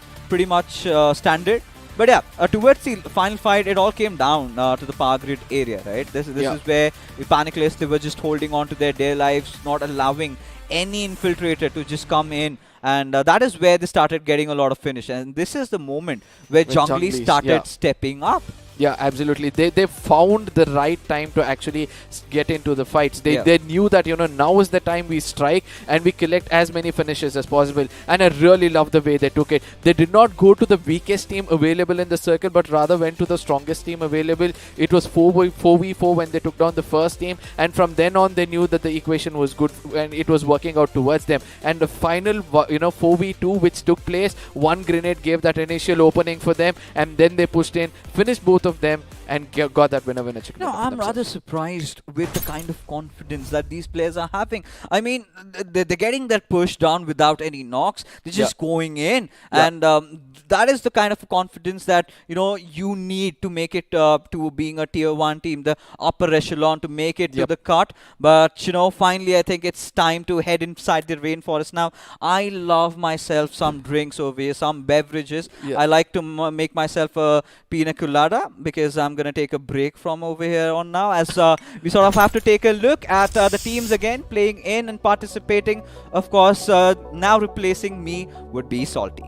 Absolutely. Now, again, all these teams which have already performed before on the map of Miramar will be performing again. So, it's Salty, I would like to say it's not necessary for us to go through the teams which have already played. Right? It's the same lineup. But rather, I would like to say, how much of salt did you add in that break? Dude, quite a lot, man. Like, there was obviously a lot of salt in that snack, but to be honest, if you talk about salt, it has to be Junglee. What are they doing? They're not only adding salt, I believe they're adding some masala in this game as well. They're confident. See, this is what happens when you start off good. With the first game itself, they started off so good. Husky was the first person, 1v3 2 times if I'm not wrong, or 1v4 once and a 1v3. So that kind of confidence boost in the map of Miramar is obviously going to help you guys. So they know they did the hard working in the map of Erangel, and when it comes to the map of Miramar, all they did was just play safe and strike when it was required. So striking the iron when it's hot is the most important thing. Absolutely, and I feel like they've checked all the boxes. This map of Sanhok is probably going to test the finale of it all. I feel like they will be tested in terms of whether they can be their aggressive best. I'm expecting a hat-trick from them, if you're not mistaken, Arco, because to be honest, this is one of my favorite maps. A lot of teams, a lot of players, you get to see all that heal battles going in the final circle as well. But to be honest, if you play it right, it tends to be really, really aggressive right from the get-go, and that is something which I love. Yeah, absolutely, because the map is so small. The most beautiful thing about the map of Sanhok, which will be beautiful for us but not for the players, is going to be the third party capabilities. Every time you hear a sound, you just rush in over there to see how many finishes you can grab in being the third party in this game. But at the same time, if your crosses working perfectly in the map of Sanhok, just imagine in a close range battle how well that can turn out to be. Absolutely. I feel like in Sanhok, you have the potential of acquiring as many finish points as you can. And to be honest, in a circle where you only have one Sanhok map in the affair, you've got 2 Miramars, you've got 2 Erangels, you've got 1 Sanhok. I feel like this is the opportunity for a lot of kills who are there in the lower ends of the overall standings. I feel like this is going to be an opportunity for them to gain as many kills and gain as many ranks as possible. Get towards the top, get towards the top 8, and possibly give them a chance for qualification. Because once again, we're going to head back to a full circle. We're going to go back to Miramar. We're going to go back to Erangel as well. But ladies and gentlemen, the flight path has taken off. I'm your captain, Salty. With me, co-captain Arka. What's the weather report like? It looks like it's gonna be very, very hot inside inside the map of Sanhok, because ultimately everybody wants some finish points in their name. Tropical islands, man. They're done. They're done with being soft. They're done with, probably the mindset could be this, that, you know, they're done with being silent. They just want to rush in, be what Faith was, be what Junglies were in the previous two matches, get those initial finish points for yourself, and then trying to play for placement points. As we all know, in this small map, no matter how far you are, you're still close to one another. Absolutely, man. I mean, to be honest, Sanhok, I feel like, sure, there will be a lot of snakes in the process, but right now there will be a lot of guns. You see the flight path, it's pretty cool. I mean, from Camp Charlie towards Cow and Monga, there is a lot of potential for the teams to go to their drop location. More or less similar flight path. But look at the circle, though. I mean, right towards the northern ends of it all, you've got two teams in the process, Team KO as well as Team Midzone. Which team is going to come out on top? I'm not sure of it. But you can already see that Team Midzone Elite, they are quite separated. And they are quite in a process where they can't really synergize. There is no trade potential. Yeah, absolutely. Now, I really like the way, you know, whichever team is going for the initials, it's going to be an easy pickup for them. Because ultimately, if you get a knock, you can easily convert into a finish. Because in the map of Sanhok, one most beautiful thing is when you rush in, you have these SMGs working in your favor. So the amount of jiggle, the amount of, the way you're able to finish is going to be good. Now, Burnex on the other side, I've already found Commando on his knees. They're going to be confirming him with that AK. He's going to be millionth. And they're going to be very happy to draw the first pick in this game. And I really love the way Burnex is going to pick up, because the heat is already felt by the team. Now they want to distribute it throughout the map. Oh, absolutely, man. I mean, tropical islands, there will be a lot of heat, to be honest. Burnix official, they've looked good so far. I mean, they've kind of looked like a team who can probably get themselves a chicken dinner. But one important thing for them is they aren't really capable of performing in the final circle. They go to the final circle, they stay alive to the final circle, they lose a couple of men in the process, and rightly so in the final circle, they struggle quite a bit. But so far, so forth, they've got themselves a first kill, right way to start this map. I feel like this can turn their fortune around, but of course for that they need a performance of a lifetime, because this opportunity is going to be one for a lifetime. Absolutely. Now, the most mid-zone elites have a very, very good advantage. All four players are staying pretty much close to one another. If they get one knock, they can easily push in and dominate against the side of Retributions. Retributions on the other side are trying to push their luck too much, is what I believe. Phoenix is trying to throw a grenade through the only opening he can find at this point of time, but rather he's going to be revealing his location. So it looks like, you know, the side of mids already know where the players of KO are almost, and in case there's a small push coming in from their side, it's going to be easy. But KO on the other side comes in as a straight line. They have regrouped and they understand that this is the initial fight which they need to take as well. Absolutely. But so far we haven't seen casualties yet. We've seen grenades, we've seen some pot shots as well. But both the teams, they are comfortable with each other. They've got a couple of loots as well. So their grocery shopping is completely done. This grenade obviously isn't going to connect as well. So you can see Team Midzone as well as Team KO Retribution, both of them, they are just trying to scan the opposition. They're trying to just understand where the opposition is right now. Taunt them.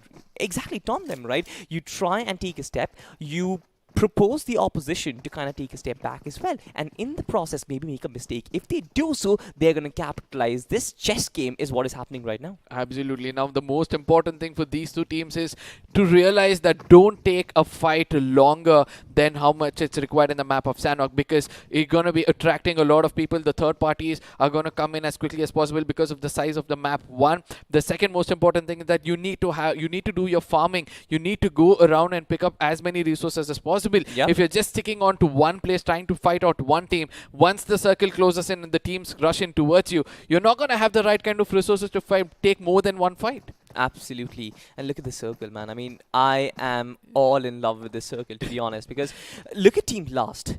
They went for Cow, a city or a village, whatever you call it, right at the edge of the map. Who would know that they would be the dead center of the circle? If not the geometric center, obviously they will be in the center of the circle. But one thing with water circles is that after a few times, after a few iterations, most of the water is going to move out of the circle. It is going to come back to the land, that's for sure.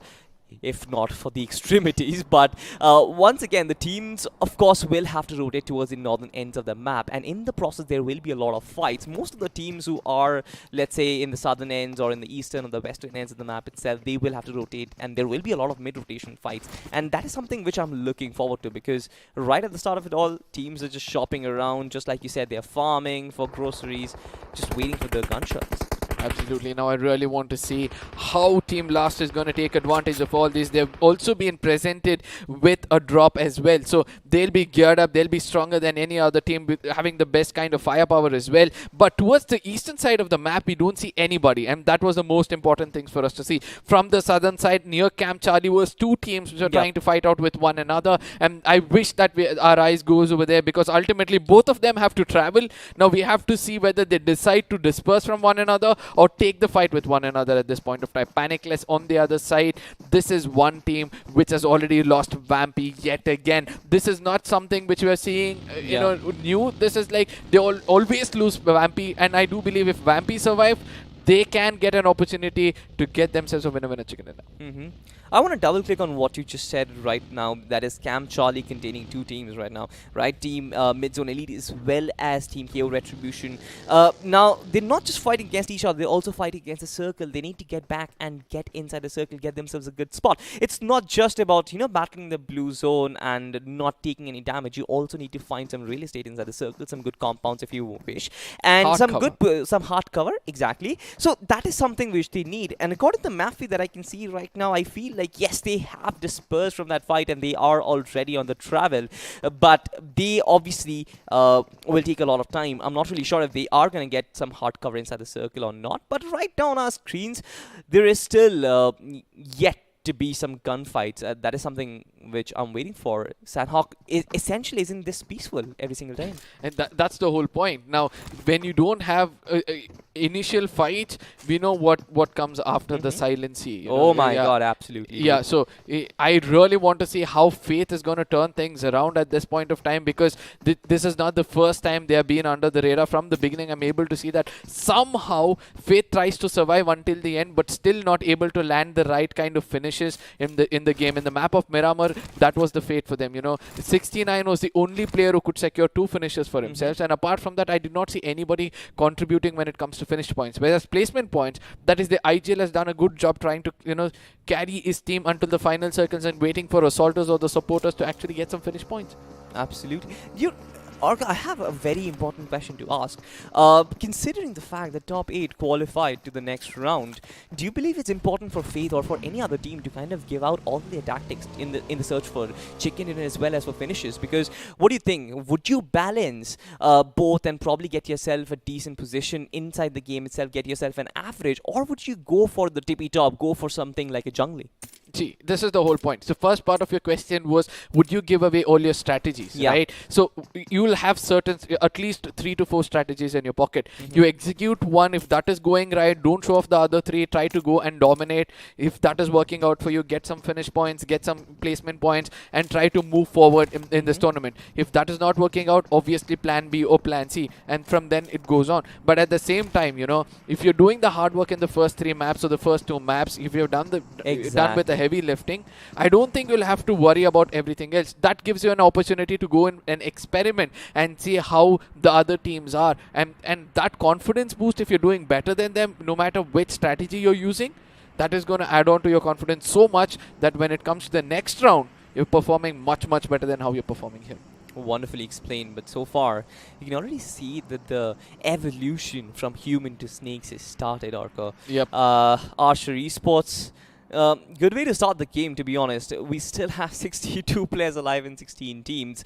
Did not expect so much silence in Sanhok, but according to the progression of the game, according to the circles that we're going to see, especially in the northern end of the map, I kind of feel like it will be an open circle, not really a lot of compounds to work with. In that case, these in process or mid-revolution snakes, they will be of very use. Orbital X, YT.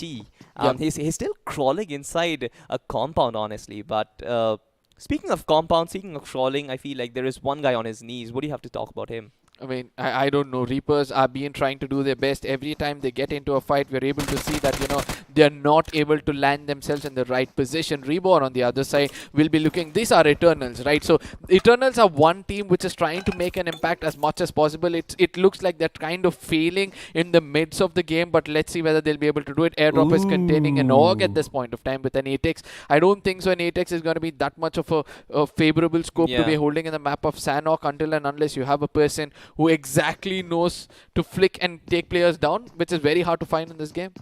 Absolutely. You also can't use the 8x in other ways, probably like throw at your opponent and knock him down, but anyway, just like you mentioned, I don't think there is any scope of use, especially with an AUG being in the drop. But look at the circle, it's still progressing towards the north. Most of the water areas have been cut out, something which I mentioned right at the start of it all. But Cow as well as Cam Bravo are still in contention, and most of the teams are actually rooting for it. You can see teams are progressing toward the center of the circle, but most of them will be banking for some hard cover as well. Yeah, but KO on the other side. Oh my god. Retributions on the other side. They're still outside the circle, even though the second circle has formed in. It looks like they want to play as defensive as possible. Probably that is one of the strategies which they bought in right now. The first two strategies did not work out when it comes to the map of Erangel and Miramar, and now they want to try out something different in the map of Sanhok. Probably allow all the teams. See, this is the whole point. You have 16 teams still alive. So the smaller the circle, the more the fight is going to take place. Not be amongst those fights. Stay away, try to go for a heal battle. When the number of the teams decreases to probably 5 or 6, that is when you try to enter into the circle and then try to take them down. The less the competition, the better the chances. Absolutely, but do you have enough healings to actually keep you survive till that? That is going to be the question, and that is going to be the test. Just like you mentioned, this strategy involves less of gunfights, involves more of shopping and utilizing your proper timings of heals. But anyway, the zone is shrinking once again, and most of the teams, one of them will be KO Retribution. They will be tasked to move forward. You can see that they're still scavenging for that med kit. They're still scavenging for those first aids as well. But I can't really see them looking very healthy. They've got 5 bandages and 1 first aid kits. According to the strategy which you explained right now, I think it would be a little problematic. UAP going absolute brr as Zoro gets taken down. Dying Pandas finally getting a sigh of life for themselves, but how long can they carry on? They've got 1 finish, they've lost a player in the process. Commando, a very fair trade-off. Yeah, Commando IGL has always been the first person to get on his knees and also get taken down. So let's see how that is going to turn out for the Pandas. It's important for them to secure some finish points in this game, because in the previous 2 times we were able to see that only placement points is what they were holding for. But on the other side, Big Chill is trying to hold that off angle where he can take the players down. But ultimately, the push comes in. The man advantage was also paid off for the side of Panicless, and they'll be rewarded with 1 beautiful finish point. The fights are starting, Orko, and right at the center of the circle is where we have most of it. Team Panicless official trying to push in the compound. A player has been knocked down already. He will be finished quite easily. Erangel getting quite a lot of loot for himself, clearing out all the corners will be their first attempt to clean out the compound for themselves, and they have done it successfully. Can the other team, that is Team NXR, can they fight back, or are they going to fall back and try and keep themselves alive? That is a question which you might answer better. Yeah, I think that, it's better they fall back and trying to play for placement points. They've lost 2 players, to be specific. Reborn. We were speaking about Reborn? No. Yeah. Okay, Reborn were left out with just 2 players, so it's better they fall back and play a little more safer. But on the other side, we're able to see that, prioritizing the circle in the map of Sanhok seems to be not favoring most of these teams, as they're losing players inside the circle. As I said, sometimes when you see the number of people alive, it's better you stay back. Straw Hats on the other side are striking hard. Luffy looks like he's, attained the powers which is required. Even though Zoro has gone down, he doesn't want the support of Zoro anymore, and probably look forward to get more finishes for the team. Absolutely. They've just got 1 finish so far and are probably looking for more. But how do they progress from this position inside the circle is going to be my prime objective to see right now, because they don't really have a mode of transportation for themselves. They have to walk towards that direction. On the other side, they've got a team Dying Pandas right behind them, hot on their tails. Yep. And if they decide to go in the same trajectory, you've got to fight within a fight. You have to fight to get inside the circle. You've got to fight to keep your backline safe. This is an extremely difficult task for this team so far. But speaking of difficult, I feel like life for Device has made quite difficult, because Reborn has taken him down. Yep, but at the same time, the toughest thing is gonna be fighting the zone to make it inside the circle with that much amount of health kits in your name is gonna be really, really hard, and that comes in from the side of Retribution. I really, really want to see what they actually are looking forward for in the map of Sanhok, but at the same time, Eternals on the other side have already started to do the damage. I love the way Eternals are scouting around, you know, they're holding the corners of the circle, they're watching their back every time they're making it inside the circle, and once they know that in the final few circles that nobody's going to backstab them, just imagine the kind of attention they can put towards the team which is in front of them, probably take them down and try to get those finish points. So all you know, all these things said and done, the circle at this point of time still favoring the Paradise Resort, and just one team holding that out. I don't know how that's going to favor the other teams. Yeah, we'll find out, but this is still a relatively peaceful occasion for the teams, because even now there is a lot of real estate to occupy, most of it being lush green fields, but with lush green fields come lush green snakes, and that is exactly what we see right now. Immortal just trying to stay hidden as much as possible, doesn't really have that visibility towards Team Last, but I feel like he can understand where exactly they are located, and he will buy his time for himself. He will buy his time to probably take a shot, and once he does so, he's gonna find the kill for himself. Sagar is on the move, but Immortal is looking for that finish. Yeah, the slithering snake can actually strike when the time is right. It looks like, you know, he's fallen back from this fight to basically, he's just got info about a team right in front of them. They're like, let's not strike now, let's take some time off. But on the other side, Retribution's finally come to the crosses of mid-zone elites. This fight had to happen before, towards the side of, you know, Camp Charlie. Yeah, Camp Charlie, but it looks like this love story is not going to end anytime soon. They've found themselves in a probably you know, southern side of Paradise Resort at this point of time. Let's see whether they'll continue this love story more inside the circle, or they would want to end it right here. It reminds me of a Bollywood film, Rab Ne Bana Di Jodi. Probably. Yeah, they're made for each other. Yeah. They landed together. They were together initially. They got separated for a while, but they got back together eventually as well. Yep. I'm not sure if they're gonna die together to the zone probably. But anyway, grenades being launched, but no damage given so far. Bunny 999, he's got his priorities set. None of them actually care about that zone. The spray comes in. A sort of a whiff.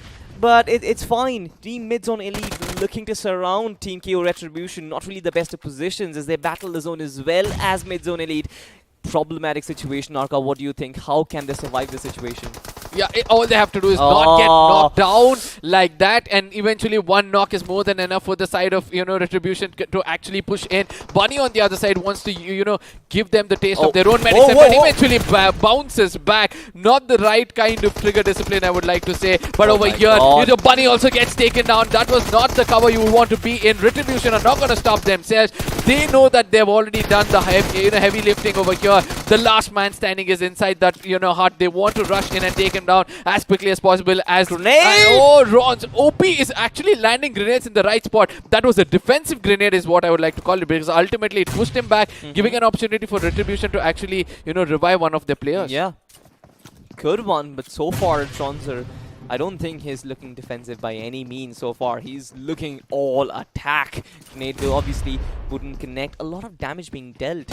But here comes TPP and here comes the spray. Complete finish, zero mercy. That is how Team Mid-Zone Elite function. But Team KO Retribution, they've got all the kills for themselves. Mid-Zone Elite, sadly, have been completely wiped off. 15 teams still remain in the competition, though. Yeah, absolutely. Now, the most important thing, Retribution got it on a cost of 2 players. Now, with 2 players, you know, having a disadvantage of men standing on this in the map of Sanhok with 16 to 15 teams alive, I don't think so it's going to be easy for any teams. All they have to do is probably go in for a heal battle or something like that. Eternals on the other side have another man down. They're going to make sure that, you know, they lift him up. They want to make sure that they stay together, stick together until the final circle, and then try to take the fight to the enemies. Now, look at the number of teams which already lost a player. We have more than 5 teams, you know, losing player. We have more than probably 2 teams having less than 2 players, and 1 team just 1 man standing. Now, Eternals on the other side carrying their teammates, a very clever thing to do,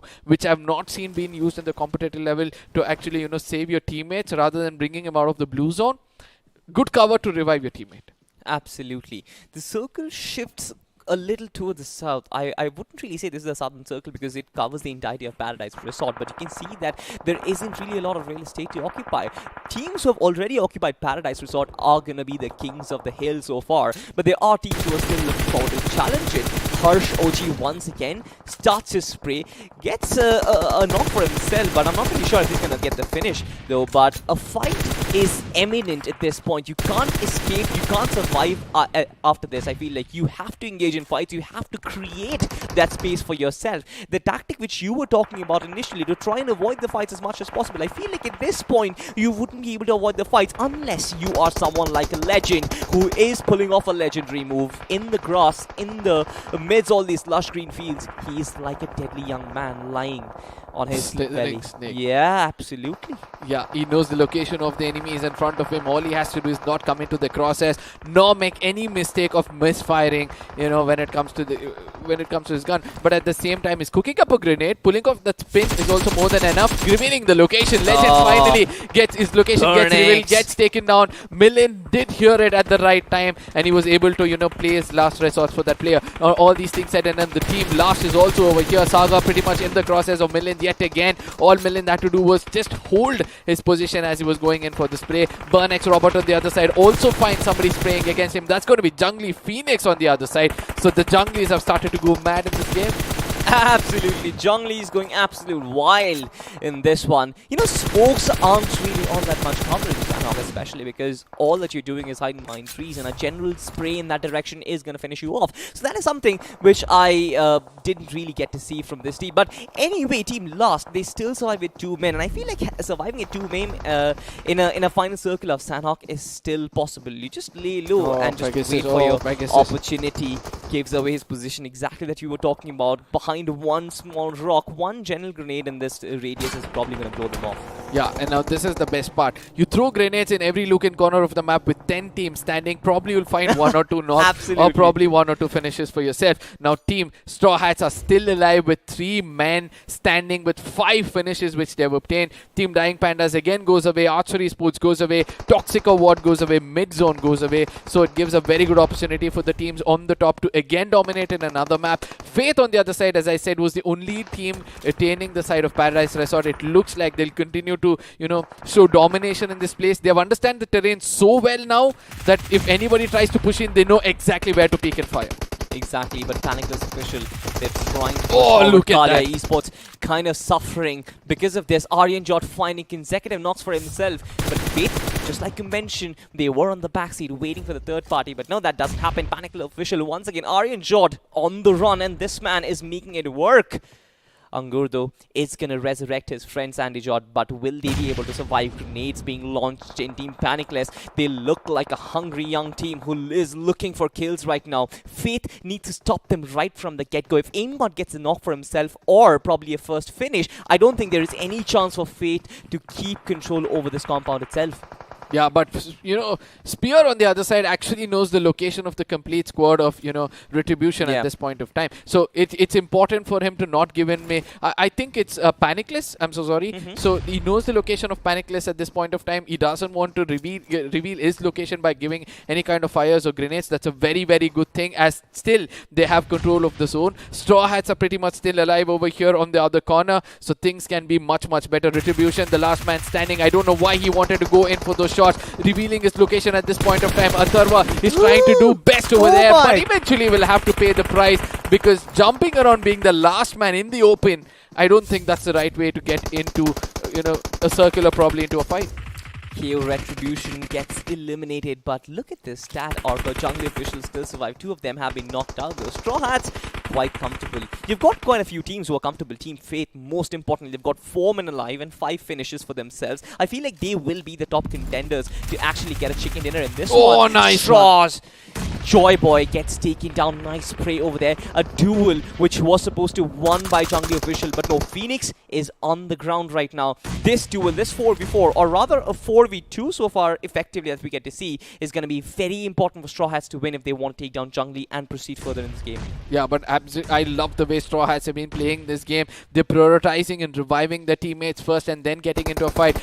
no, wrong calls coming in from the IGL as well. Now they'll be trying to push in as much as possible, whereas Junglies on the other side are also doing the same. They're playing it very, very clever. They know that where the team exactly lies. Probably 1 or 2 grenades are something which is left out for the side of Straw Hats, and that's why they're not actually using it right now. But Junglies on the other side, they can actually push in. They have height advantage. They can push in a very, very clever way and try to take down the players of Straw Hats. So let's see whether that's going to happen. But on the other side, it looks like Straw Hats got into the crosshairs of Panicless on the other side. Gets eliminated. 2 players gets eliminated, or probably the complete squad gets eliminated, as Panicless on the other side has already done damage against the side of Junglies as well. Panicless at this point of time are trying to chew the bigger chunk, which they might not be able to swallow. This is a problematic situation, Arka. You can have a look at the circle. It shifted completely away from Paradise Resort. This made life so much more difficult for Faith. They had the complete control of Paradise Resort. They were the kings of the hill, just like I called them. But this sudden shift completely changes their meta, and suddenly they just have 2 players left. I feel this is a 2v3 situation for them. Suddenly the meta has turned, and Jungli once again is in the driver's seat.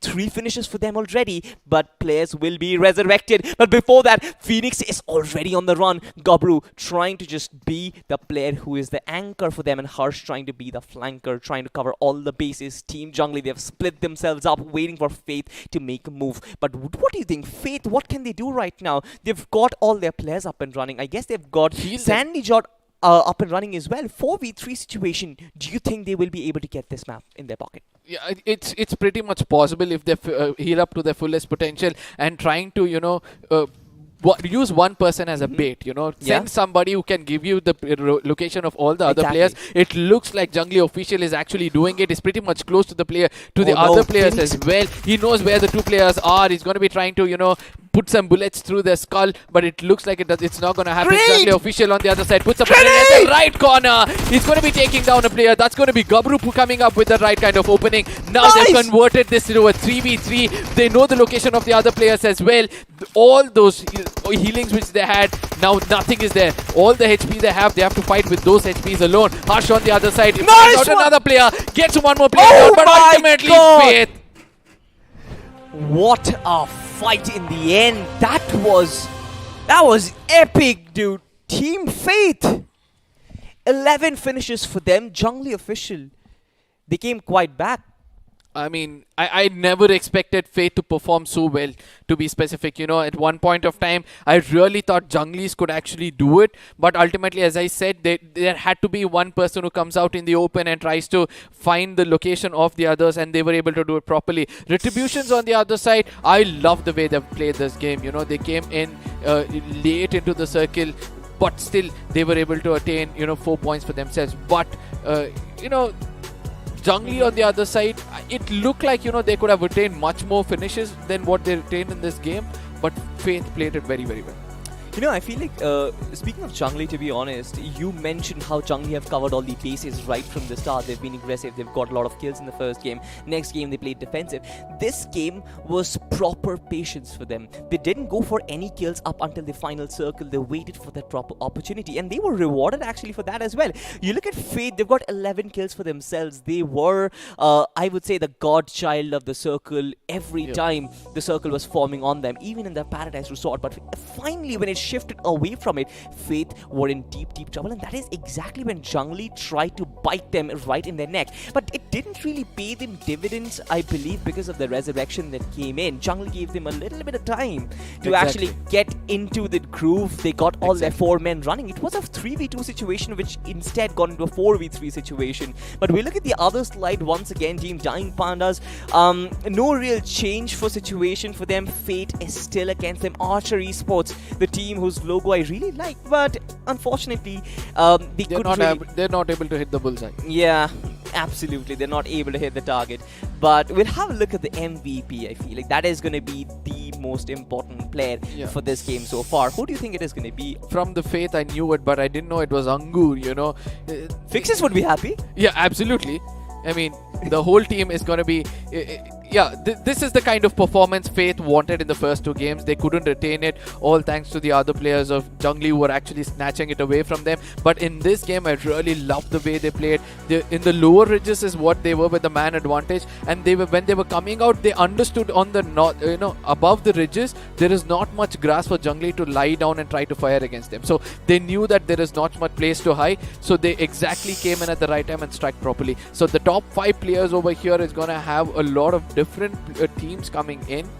And one is going to be IYD Retribution, one from Panicless, one from Last Level, 2 from Panicless to be specific, and 1 from Faith. Absolutely, you've got Erangel as well as Aim God, 3 finishes and 2 finishes respectively. You've got Zenon on 3 finishes as well, Pegasus with 4 and Unger with 4 as well. To be honest, Unger has been very consistent so far, especially for Team Faith, and I feel like if you keep up this consistent performance, you would be really benefited at the main stage, that is BMPS. But speaking of the match summary, you've got 56 finishes, 0 vehicle finishes, a very standard 7,000 approximately healings, and expected more to be specific. Yeah, exactly, right? Especially in Sanhok, you expect that to be much more. Longest finish distance, you've got 288 meters. Expected to be a little more, but especially when it comes to Sanhok, you don't really get that user sniper rifles. So yeah, for sure. Grenade finishes 0. Something which I did not really expect. Yeah, at the same time, I really want to see the number of knocks coming in the map. Comparatively to all the 3 maps, this map has got lesser knocks, but ultimately we all know that once you get knocked, the finish is going to fall up very, very easily because of the short distance which comes with it. But at the same time, airdrop loot again stays on an average of 2. But looking at the finish and damage, look at the kind of damage which FYD Retribution have done. 1,825 damage, and all they were rewarded with is just 5 finishes for themselves. So I know they're going to be disappointed with that one thing, that they burnt most of their resources but still couldn't get anything. But at the same time, it's from the side of Faith, if I believe that they've got the second best. Yeah, absolutely. 1599 to 11 kills. I feel like this is a proper ratio. You don't really have all that much difference between the 2 buildings that you have created for yourself. Yeah. And I feel like that is kind of proper utilization of resources that you especially talked about. If you get damage, it doesn't really give you kills. But if you get kills, if you get finishes, you get that points to actually work with as well. But next map, we are once again getting back to Miramar. But before that, we're gonna have a look at the highlights, most of which is gonna be crawling snakes and all, but let's have a look at the highlights, because everything is going to be after the 4th or the 5th circle, right? Yeah. So initially we saw only Commando getting taken down, and eventually they came so close to him that none of his teammates were there to cover him up. They were able to finish him very, very easily, but after which no more fights took place until the final few circles itself. This was one place where I really thought that the intensity is going to build up, but yeah, after this one finish, I did not find anything well. Yep, absolutely. This was one fine push which I absolutely love. Panicless official at this point were looking really good. They get a knock, they get a finish, right? They eliminate one guy first, they annihilate him first, and then they move forward to the rest of the 5, which is a very good move, to be honest. But also from the opposition as well, from their perspective, to giving in 1v1s every single time, it's sort of not the best way to go for a 4v4 fight. But nevertheless, we got to see a lot of these mid-range engagements happen, especially when most of these teams were rotating, and one of that reason was the circle towards the very north. Most of the teams did not expect to be landing so higher up in the map itself and rotating to such distance as well. You don't really get to see all that much vehicles as well in this map, so therefore most of these rotations were made on foot, thereby getting vulnerable and getting knocked and finished.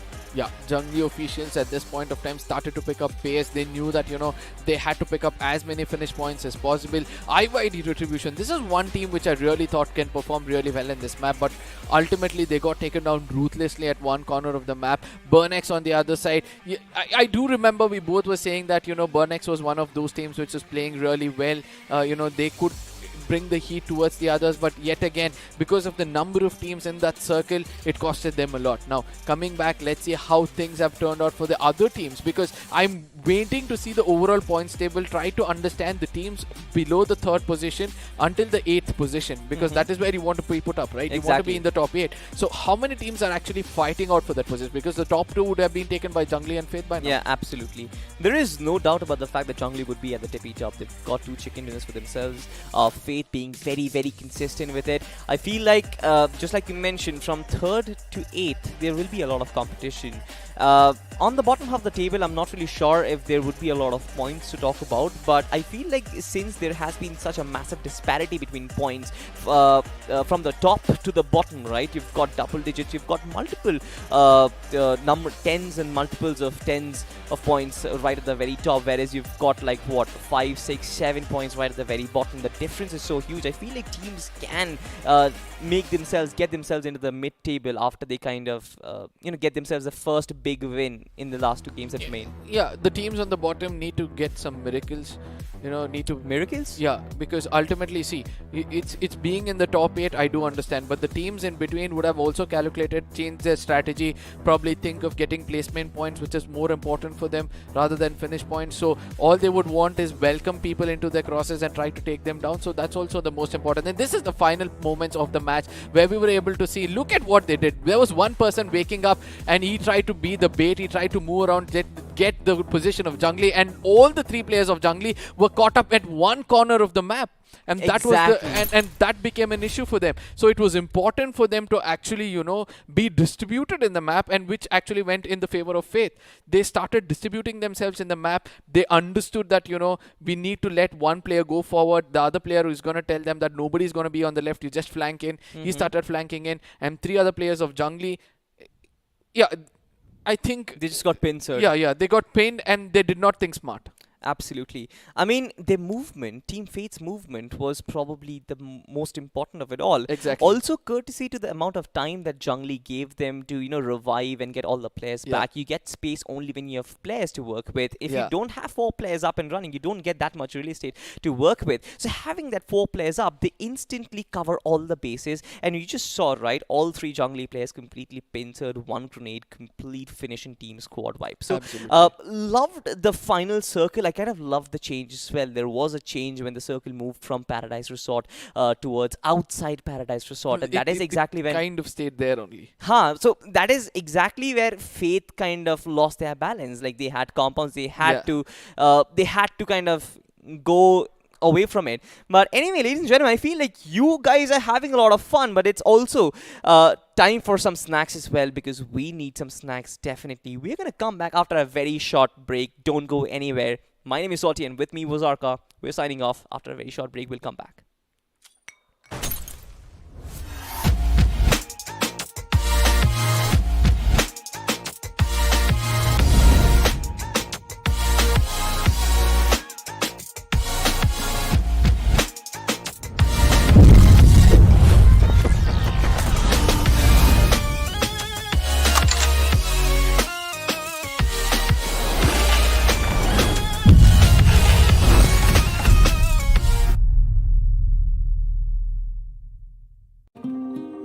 जब court पर बनी team of 5, छठे यार का दिल टूटा ऐसे जैसे टूटे कांच, क्योंकि अब से कोई नहीं होगा कभी भी left out. Battlegrounds Mobile India brings you the new 8v8 TDM mode. Let the action begin in Santorini.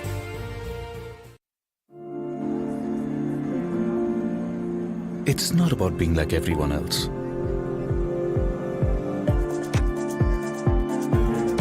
It's about having your own destination.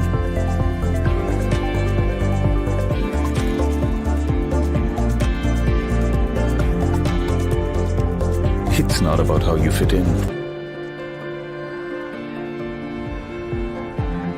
It's about the skin you choose to fit in.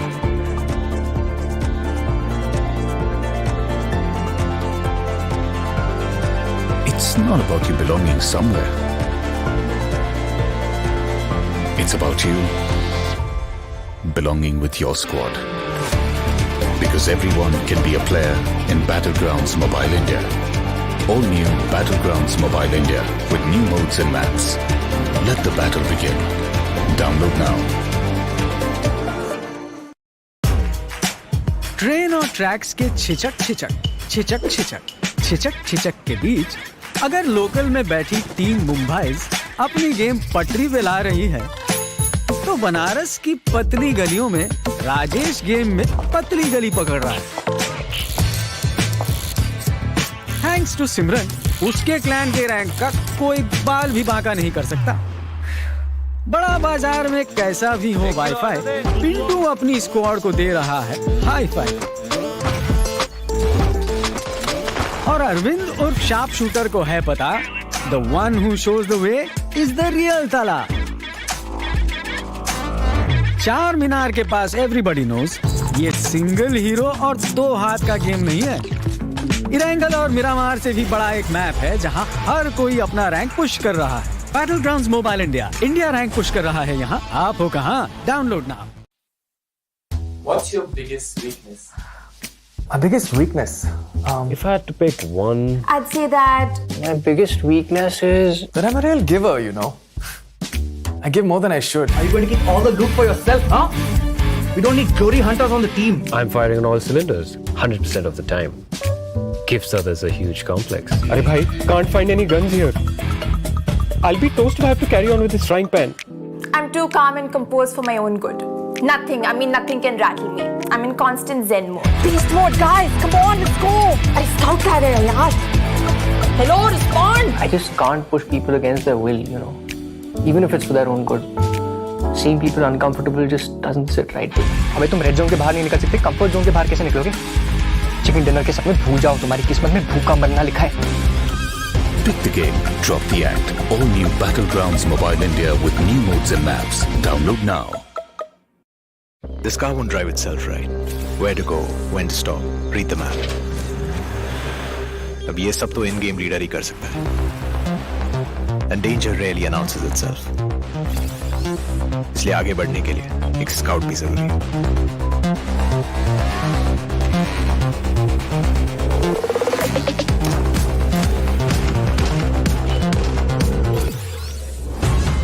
And without the fragger being there to wipe out the enemies, moving forward तो भूल ही जाओ.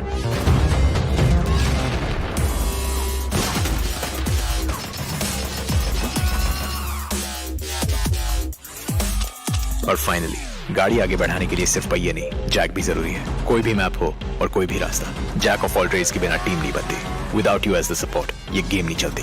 Your friends are waiting for you on the battlegrounds. फिर से अपने यारों के साथ chicken dinner करोगे, साथ मिलके रैंक पुश करोगे. Battlegrounds mobile India, download now.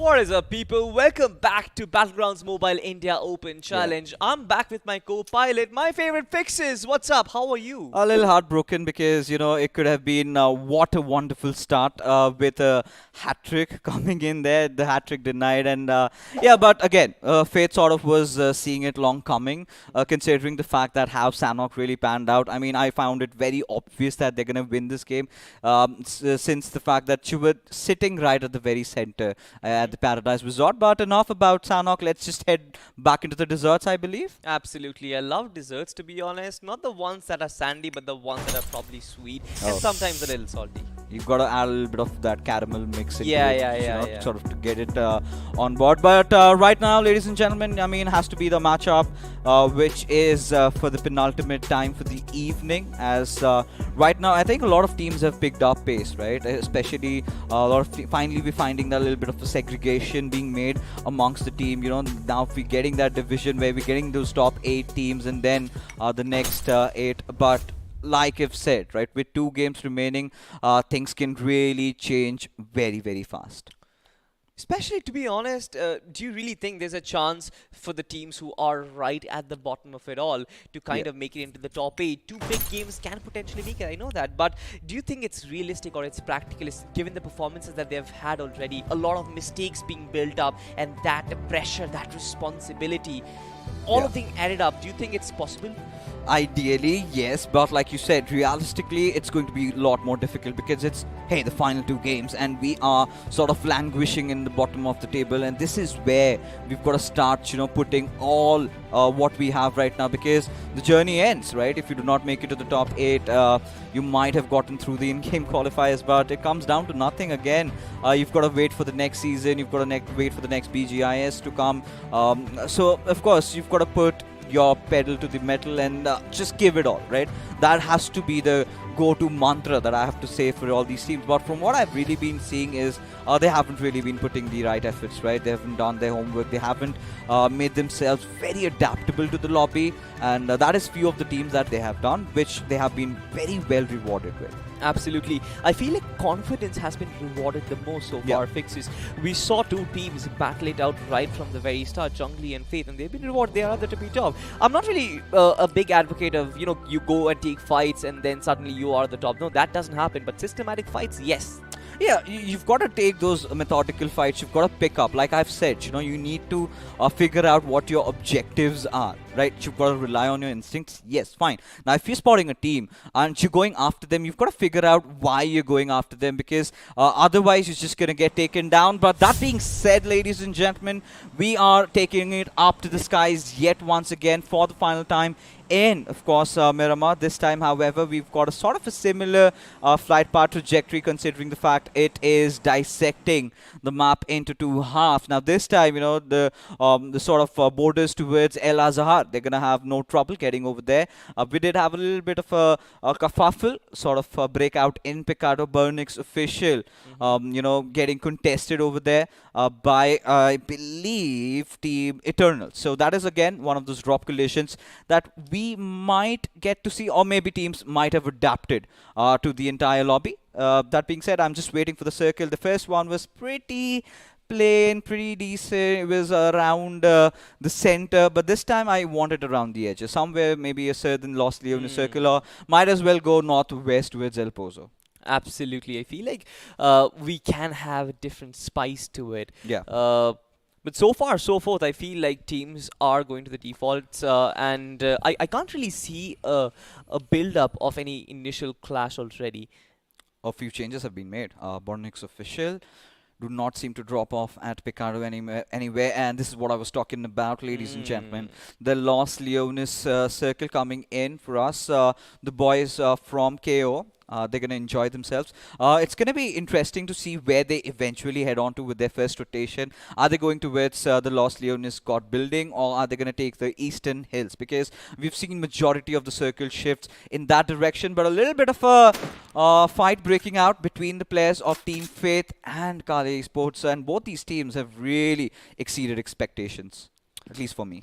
Absolutely. For Kali Esports, I'm not really sure in which position they are, but this fight, I'm not really sure if they would take a long distance engagement right so early on in this game. So far, they've got sniper rifles to work with, might take some pot shots and tease the opposition, but to try and commit for a fight so early on, it kind of seems interest for Faith, to be honest, because they might actually go in because they can let themselves free. They've got the freedom, they've got the wiggle room at the top. That is what I always say. But Kali Esports, I'm not really sure in which position they're in. Oh yeah, I think, with Faith right now, like I said, they are exuding all that confidence, and they're transitioning that into some amazing plays over here, finally connecting the shot. But again, like I said, right, this is something that Faith can really go for. But for Kali Esports, they need to understand it's Faith that they're going up against, the winners of the last game. They've been consistent throughout. So of course, now this is certainly not the right team to go up against, but hey, we know their Faith. Kalia certainly do not.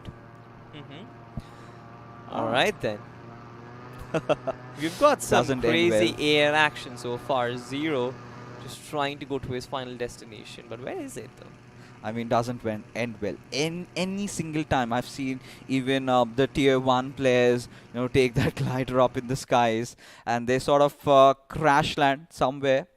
And there you have it, the players of Team Faith getting rattled a little bit by Pride, but it's still the early phases. Now, this is again coming down to the fact that considering they're battling it out around Minas Generalis, the only thing that bugs me at this point, this is the looting time, right? You've got to disengage from your battle, maybe pick up a next good spot, find your vehicles, and get done with your loot, because it's sort of getting to a dead rubber situation where you're just trying to inflict certain damage and you're not getting anything out of it, right? This is not going to be the end of the circle. There's no chance the circle is going to end over here. So for now, I mean, I think the right decision for Kalia Esports or Faith would be to back off. But with Kalia investing a few more players into the mix, I think they want to pick up some fight. If they do so, will that be a proper trade-off? They lose a couple of players in the process, and even if they get the entire squad wipe off of Team Faith, do you think it's a wealthy investment? It's a very healthy investment? I think if they can get 2 knocks, then that's going to be really nice, and then they can go off with the finish, and that is again going to be 4 finish points for them, which might just be the decider if they make it to round 2 or not. So for Kalia, yeah, of course, I mean, they've got a lot to earn, but for Faith, I mean, getting eliminated early on, it's all right, because they pretty much have their work cut out. They know they've, garnered enough points to qualify for round 2. This is a risk that they can take and still live with. Absolutely. You can see the circle, to be honest. There is a bit of water in it, but I don't think it's going to cause problems for any of the teams out there. But I'm really interested if some of the other team actually finds themselves a home at the banks. Or the what do you call it? The beaches? Yeah, the shorelines, whatever. I mean, but I do not really feel. I would be, however, surprised if the circle sort of shifts towards the eastern side. It has happened once, in the other tournaments and the third-party events that we have seen.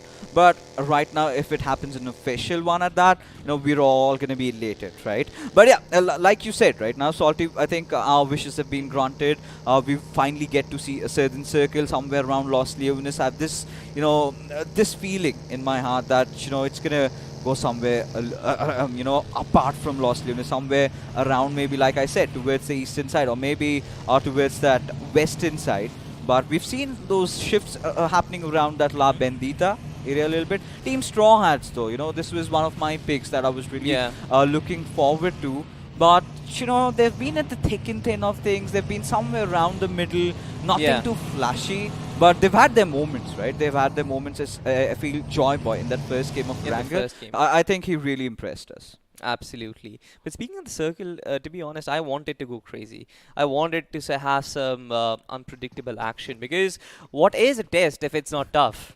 That's my logic. Be it academics, be it gaming, there has to be a tough test in front of you. That is when you actually see the fun, especially from a neutral perspective. If you are an audience, you want the circle to go absolute berserk, and then the players try to play catch up to it. As mere I'm just being salty at this point. All right. I mean, I completely agree with you. But as mere spectators, we love that, right? We love to see that little bit of a radical shift, maybe towards that eastern side, maybe towards that northeast side. It's going to change the dynamics of the game. However, a Los Leones circle is so difficult to approach, man, because there's so many hiding spots, right? You really do not know where your enemy could be. You could get shot from absolutely nowhere, and you start pondering, where did that shot come from which little window pane was raised up to, get that knock. And it gets so tough with so many teams now making it inside Los Leones, if it is a dedicated hardcore Los Leones circle, because once that happens, you're going to rely a lot on getting those grenades, right? You're going to get that urban warfare into the mix. You're going to rely on those first pickoffs, and it's so difficult to push into such high-rise compounds, right? Especially when you're playing in a TPP mode. Especially when you have those narrow passages, compounds in Miramar. Especially in Los Leones, you've got those narrow passages, those narrow staircases. Pushing out of them, especially if a team is completely surrounding that floor, you have no chance of surviving that. But what surprises me actually is that I've got a map feed right close to me, and I can see that Los Leones hasn't really been occupied so far. What do you think is the reason? Is it the same that you stated right now?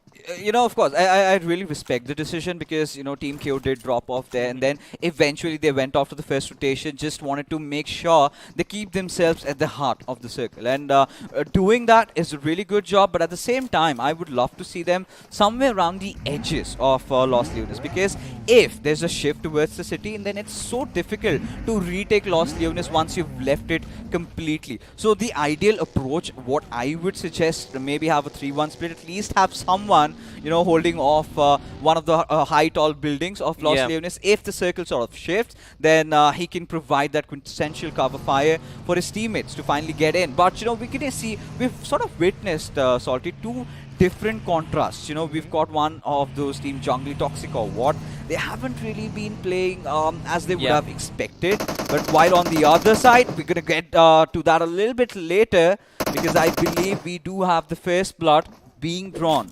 Now NXR being the ones picked up, and for Mid Zone Elite, I think they have been another one of those teams that has been having such a nice day. But yeah, getting back to the discussion, how do you really feel about two contrasting teams, you know, representing the same clan? I feel like, first of all, it is a very proud moment for a clan to have two teams playing such a high reputed tournament. Secondly, they're playing in the same group, they're playing in the same day. Again, a moment of joy. In terms of performance, I feel like if I was having a clan for myself, I'd be happy if one of my teams did good, two teams did great. That's perfect. That is the perfect outcome for me. But to be honest, I feel like one team doing well, that is enough happiness that you would want out of this particular situation. As of toxic or not, toxic or what, I feel like for them, things are not yet over. There are still 2 more games to go, but we've got a fight in hand. Oh, we indeed do, with Noxious, you know, kind of getting their sweet revenge with Spy.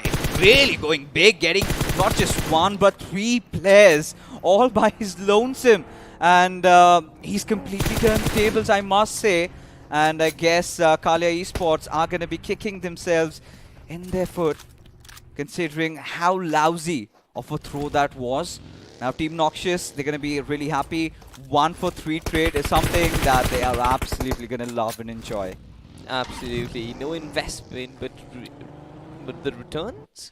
Absolutely heavenly. 1 for 3? I like 3. my chances. Yes, absolutely. But you've got Harvey, right? Harvey, all that he has to do is get placement points. Kala Esports in general, what do you think of their entire performance throughout the day? Because to be honest, I didn't really see them pulling off something flashy. I didn't really see them pulling off something, let's say, with including a lot of finishes and all. But in terms of placements, I feel like they've done a decent job getting that mid-table spot every now and then.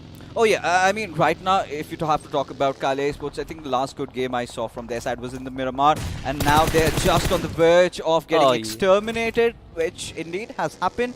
And it's going to be 4 finishes for this league. I mean, yeah, can really consider it to be a 1v4, considering he had no support from his teammates whatsoever. But again, at that moment, I've got to be a little critical about the way Kalia Esports pushed. It was just one freaking guy. He was just hiding behind a rock. All they had to do was push from 2 directions, and going one after the other, not pushing in tandem. They really had to pay the hefty price. But for now, yes, Straw Hat, they're peeping through those fences. Do they have a sense of...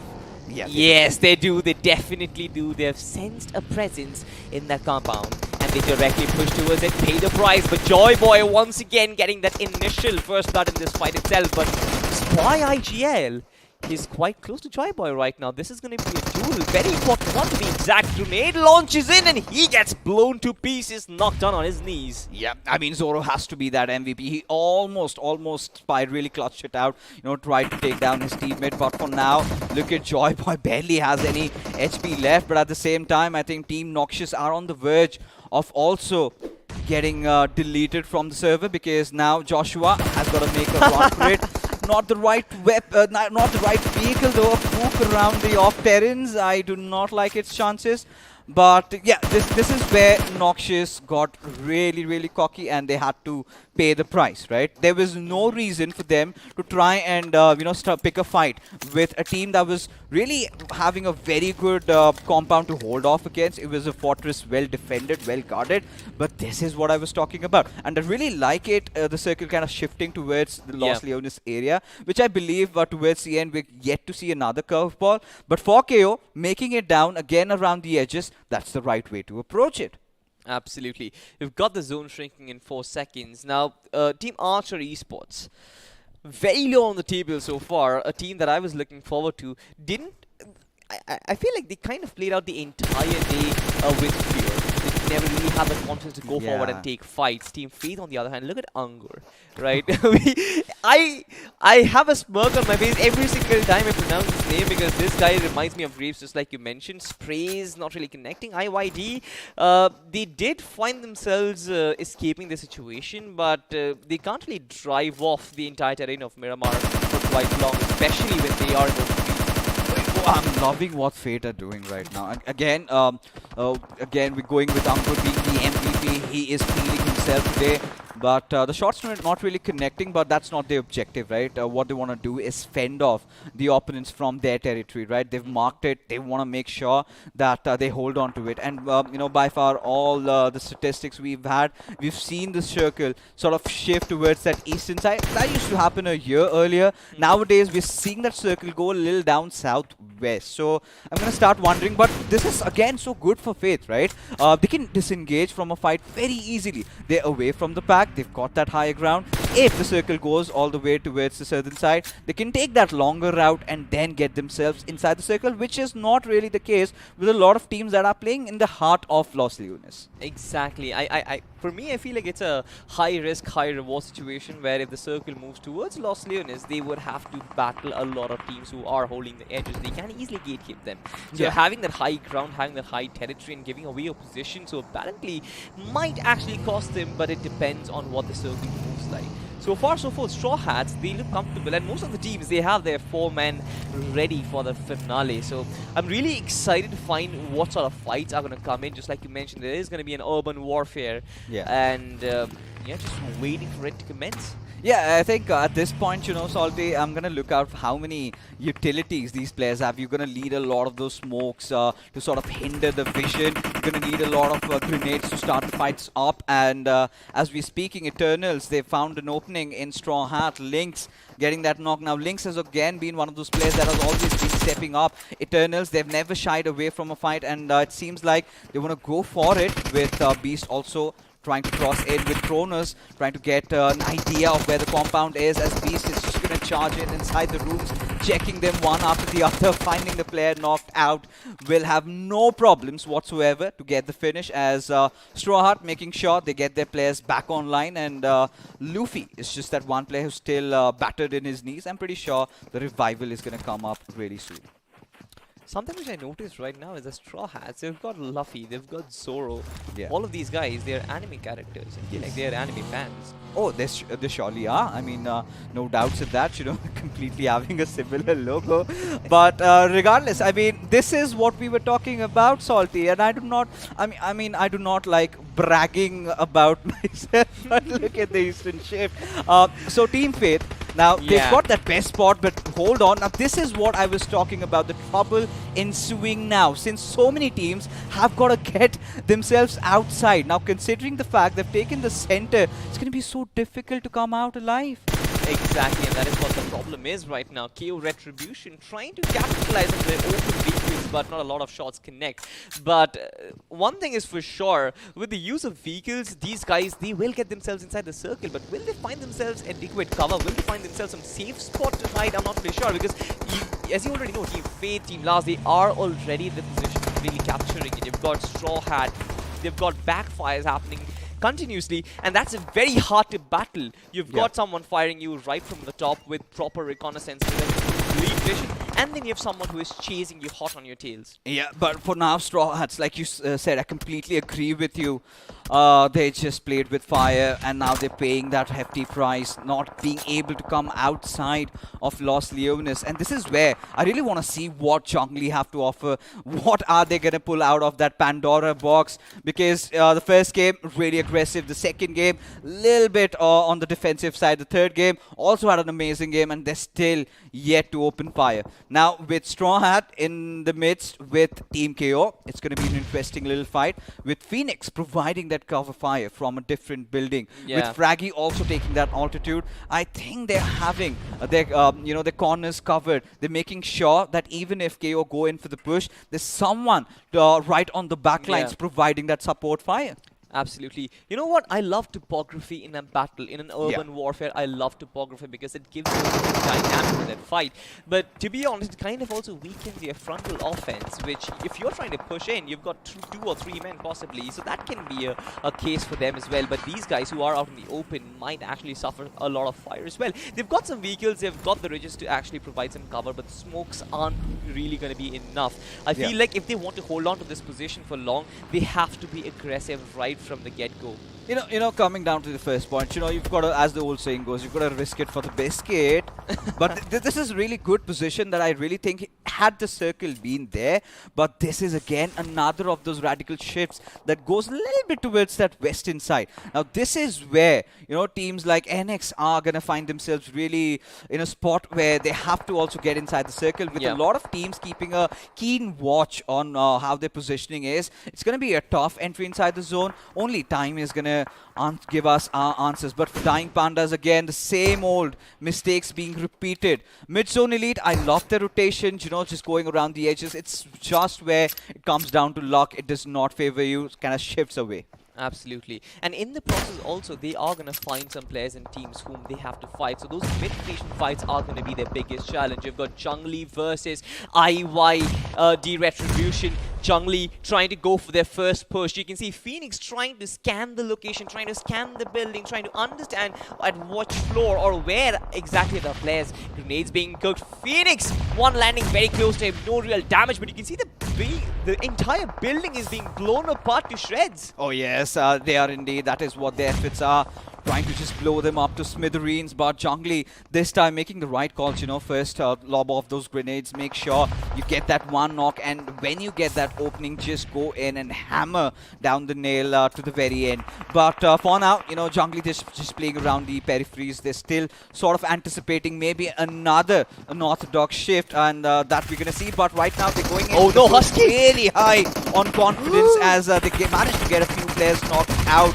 And Phoenix, he's just going to start cooking up the grenade as the cavalry has arrived for IYD. And every single moment they come in, some of their players get taken down. Now Jungli having such a huge advantage, they will recuperate and get themselves back into the fight, as it all comes down to Dios, who's going to put up all he's got, but eventually he's going to still make a last stand, gets that knock, gets a really salty finish. But can he continue that? Yes, he does. Gets that second. But eventually just gets taken down, and Team Jungli, they live to fight yet another day. I love the way they actually orchestrated the fight. Team Jungli, they were completely caught in that lower floor where Team IYD were jumping in from the top floor trying to catch them off guard, but they had their backs covered, and that is what I love the best. Team Jungli, they can resurrect their players once again and go up full strength. They've lost only one player, but they've got themselves 4 kills to work with.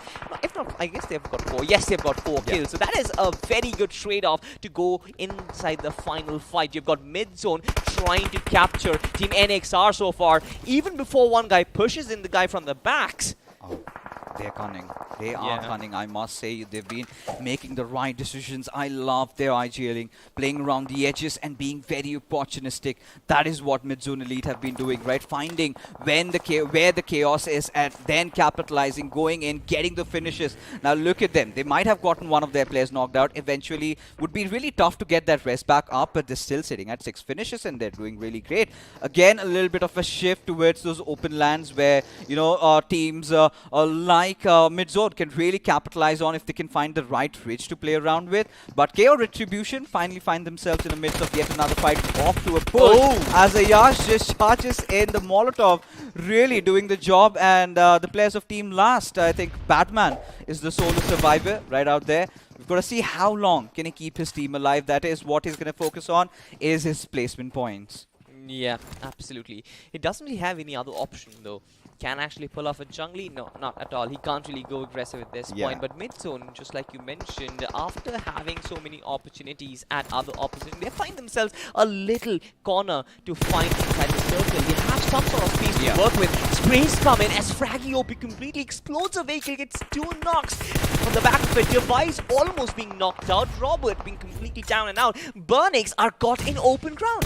Oh, they certainly are. It's going to be so difficult. Now they are building that smoky cover for themselves, hiding themselves under that murky Climb it around there that they've built up for now. As Device, he's going to try and make it to Robert, get that res back up. But this is where Toxic or What needs to start striking in. Maybe they are kind of flinching to step out of their cover. Maybe a few good grenades could do the job, but this is really good by Burnix official, sort of keeping them into thinking where exactly are the players hiding with those 3 different smokes. But now this is the moment that we've been waiting for. Mid-zone elite going up against Burnix officials. Both the teams have a lot to gets that first opening. It is, of course, Milind. Oh my god, he had nothing to do. The grenade exploded right in his face and mid-zone. What can they potentially do right now? They've only got one player surviving. And with the final finish coming in, there's only a player who can probably give them their fortune. But Burnix official being really confident. They're pushing in places where they know that they are going to capitalize and they're going to find kills. And that is exactly what they're doing. Team Jungly, on the other hand, or what you call it, Toxic or What, they are in a very good compound. They are in the circle as well. This is theirs for the taking. This match should be theirs in their pocket. Oh yes, this is the match that Burnix official was so longing for, right? And doing everything right, have a rage to play around, have that vehicle to create that impregnable cover for themselves. All they have to do is just blow it up right now. But maybe they're waiting for yet another shift, and that is where they start moving in. But with Toxic or What keeping a watch on them, it's going to be a little tedious because right now all these teams outside on the peripheries have to get in, and that is where the Hell Hat is gonna break loose. Absolutely. I feel like the team who moves in last would be rewarded the best because they're going to find a lot more teams in the open. They will find a lot of finishes to work with. Speak of Badman right now, Badman all by himself. Team Burnix official trying to rotate completely, but there is somebody in the process. That is going to be Team Painless. So they can't possibly cross the road out in the open. They need to use a lot of smokes, but in the process they're going to find themselves right in front of mid-zone as well as Toxic or What. Sprays coming through, one player almost down in his knees. How are they going to manage to cover this distance? Oh, it's going to be such a tough task, but right now, like I said, timing has to be important because it's Toxic or What who also have to get in, but Batman has been spotted out, will be put out of his miseries by the players of KO as the final push coming in by Burnix official trying to get in. Millen has been taken down with the players of Toxic or What. Oh my god! For them as it is chaotic everywhere, pandemonium ensuing throughout the lobbies as we have got finishes left, right and center. What on earth is happening, Salty?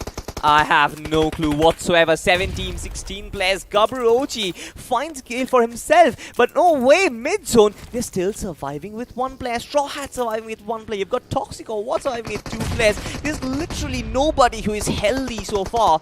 And of course, courtesy to the zone. You've got compounds to work with, but most of the teams make it their move out in the open. You can see the Toxic or What, they will be completely overpowered by Painless, and that is exactly what they do.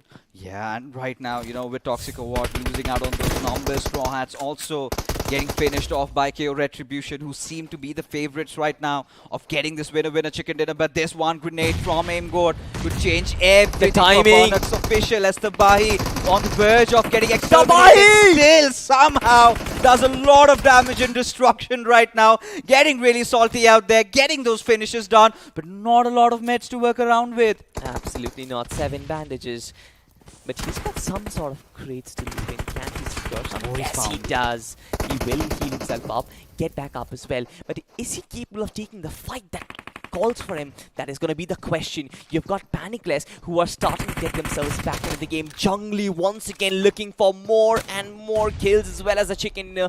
KO Retribution also in very good shape. 10 finishes and 4 players surviving. Looking for absolute authority. Finding Device on that rooftop was important and the grenade connects. You can see that bare minimum spot. That is exactly where the grenade landed. Surviving by the skin of his teeth. Device has his work cut out. Yeah, it's going to be such a long way, right? It might look like 10 meters, but probably the most longest 10 meters he's gonna ever cover right now with so many teams keeping an eye out on him. As the Bai, he's fighting against the wall, right? He's fighting against the entire horde. So many teams around and he's all by his lonesome. We've got to see who gets the one, who gets to be the one claiming this chicken dinner as Team Jungly. Just still playing around the peripheries with Gabru not really having the best of HPs. Gets taken down to play zone, but it's going to be Aim God who gets that finish point. for his team as he's lost out on his teammate. There's no chance on earth that he can get the revive, but is he aware? Is he learned enough to know both his players just dropping at the same time? But Tabahi, he is making it happen. Absolutely. KO Retribution though, 4 players surviving, 4v1v1 situation. This should be absolute domination for them. 4 players, all of them charging in. Tabahi taking a leap of faith but not really living up to that name. 12 finishes versus one single man. Can he do it? He's got the MK14 to work with, but too many players to take down. That was never going to happen, Fixes. Oh, that was never supposed to happen, and you can't really help it, right, Device? He tried whatever he could. It was that MK14, but the best part is he was aloof from his pack. He tended to survive for such a long time over there. He did whatever was possible by his standards, but again, the chicken dinner going to KO Retribution, the very team, Salty, that managed to drop off at Los Leones, so they had the idea, they knew the nooks and crannies, they were the ones who were making all the good rotations, and as a result of which they've earned themselves a worthy, juicy, delicious chicken dinner. Absolutely. 13 finish points, 15 placement points to work with, 28 points total. They've really shined high in this one, haven't they? But now it changes everything, right? You've got KO Retribution into the mix with that chicken dinner. This is exactly what I was talking about, right? Changes to happen. You are witnessing now KO Retribution. They have propelled themselves to a really good spot. Now, this is exactly, again, one of the games that Burnix Official and Toxic are what needed. And huge mad props to how really Tabahi kept himself alive in those final few circles. Wow. Yep, a lot of placement points, but you can see the consistent teams are still there. Faith, I feel like they might be in the second page, but Zhongli, especially with that 11 total points, I feel like they are still keeping up that chart. They're still keeping up against Faith. I feel like they will secure the top spot. Oh, of course. I mean, it's just not about the top spot anymore, but they have certainly been one of the most consistent teams, I can say, you know, getting back-to-back 3 top 3 finishes, out of which 2 were chicken dinners, 1 was second spot, and this one, it went down to wire. It could have been absolutely anyone's game, but it just came down to the fact that KO did bank upon the numbers that they had. They were looking confident. They knew where to approach, and yeah, I think I'm rather surprised to see Ayaz OP, and this is again one of those players that you really did not see coming, because out of all the fights, we did not see a lot of KO fights happening around, but he was getting the job cut out for his team. Especially with 789 damage and 7 finishes, he just did what was necessary for him, that is to get points. And 7 finish points, that's a lot when a single player adds so much value to the team. Oh, it certainly does. But you know, again, now you talk about being so decisive, because he's not got those damage numbers of the past MVPs, which we had kind of exceeded 1,000 points of damage. But yeah, as long as you're getting those finish points, you get points for that. There's no extra points for having a lot of damage, so it's fine. But the top 5 players, I think we're seeing most of the entire horde of Team KO over there, with Tabahi finally making it into the play. And I think it was those final moments when he started to feel himself like he's got to do it. And a lot of these teams were trying to go try hard, trying to, you know, sort of belittle him and think that, you know, he's just one player, what can he pull off? But hey, he was, you know, just putting his life on the line, managed to secure a really good position point, which could be very decisive if Toxic or Watt make it to round number 2. Especially if they are around the position 8 to 10. But we're going to talk about the match summary. You've got 53 finishes, 3 grenade finishes. You've got the longest distance finish being 267 meters, but no vehicle ones. So this is something that I really liked, because again with Miramar you're going to expect those long range DMR knocks, which eventually happened this time. With vehicle finishes, again, when do you witness a lot of vehicle fights is when we have those open circles, right? It was kind of around the urban area, right? Yeah. Not a lot of rotations with the vehicles, not a team you know, kind of going after them. But yeah, I mean, it sort of is kind of reciprocated in the damage graph as well, because like I said, the numbers are not going to be that high, because so many teams had covers. It was all about those decisive fights that we sort of get to see, because you're in Los Leones, you either push a compound, you either get knock and finish, or you die. That's it. Absolutely. We have a look at our FD overview, and you can see that Team Q Retribution, no surprises there. They've crossed the 2000 mark in terms of damages. They've got themselves 13 frags. But on the other side, the rest of the teams too, they've got themselves a decent, a healthy number of damage. Oh yeah, they certainly have. And again, this was exactly the game that KO were looking out for, and is very well reciprocated in how they've been inflicting those damage to their opponents, right? And the best part was they were the first into getting into everything, right? When we saw that really that shift come down, when we really thought that this could be the potential Lost Leonis circle, they were the first ones to make it to the best spots, just playing around the edges. And then we sort of thought that, oh, it might kind of shift towards the eastern side. Maybe Faith can pull off a back-to-back, but that was not the case. Again, that little bit of a game going on where, their hearts were broken. The same happened with mid-zone. I really was loving their rotations from the southern side. I really thought that maybe they could be the ones bringing the fight down to Faith, but yeah, it was the circle and all the magic it had to do. Exactly, playing the edge of the circle mid-zone, quite achieve a lot, but just could not get to the tippy top of it all. Yeah. But speaking of the highlights, there were quite a lot of highlight moments. This one, Team Noxious, right after getting this quad vibe, they made a terrible mistake. Sort of complacent could be the right word, because I do not know what could be the reason behind that. They just stopped. And yeah, it was like they spotted some enemies and they wanted to go after them. They were getting a little bit greedy, for which they were punished, and it had to be rightfully done so. Because if you kind of tend someone let you bully you right there in that particular moment, then what's the point of you being there playing inside the lobby, right? It had to be a clear message out for Team Noxious. I mean, you might have done a really good 1v4, I do not care, but this is my fort, this is my territory, I'm gonna hold up against it. Because the very push that you got to see was so abrupt, right? Yeah. It was not planned, first of all. They did not get any opening knocks. They just went in and kind of just got obliterated, would be the right word. But regardless, I mean, again, moving on with the game, we saw that little bit shift towards that eastern side, with so many teams did actually think that this could be that shift that we're talking about. But yes, we are privy to surprises, and this was it. Again, a very urban circle, out of which KO had no trouble getting the chicken. This fight was something which I looked forward to quite a lot, because IYD Retribution have impressed me sort of in terms of taking 4v4 fights, and up against Jungli, who were looking in such good shape, I felt like this is going to be a fight that is going to rock us. And to be honest, I felt like Jungli, they were in the back foot for most of the thing, because IYD, they had the topography to work with. Jungli were completely stranded in the lower floor. IYD coming in from the top floor to kind of surround them and wrap them up.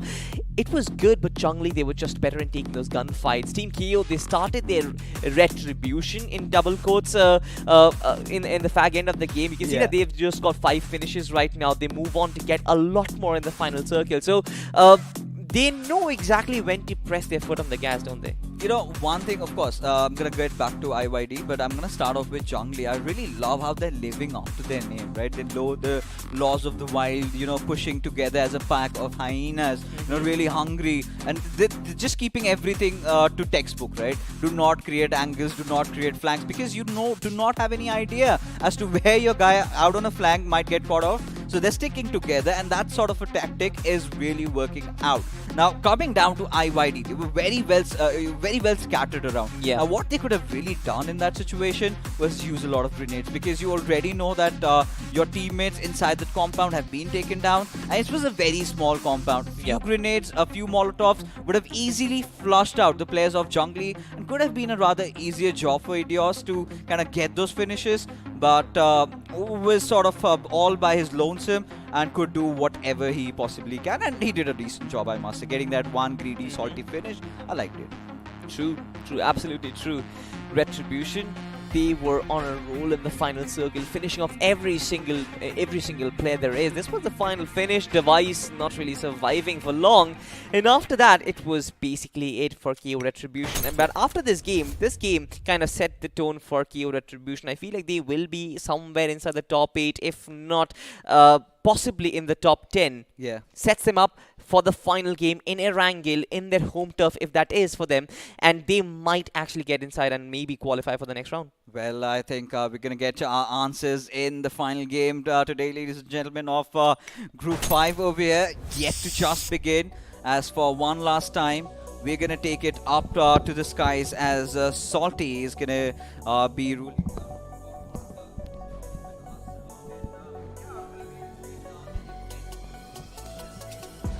Especially like Jungli Faith really bringing the heat, the spice, the masala to the BMOC. But other than these few teams, which were the other ones that really caught your attention? Burnex was one of those teams, and Team Straw Hats.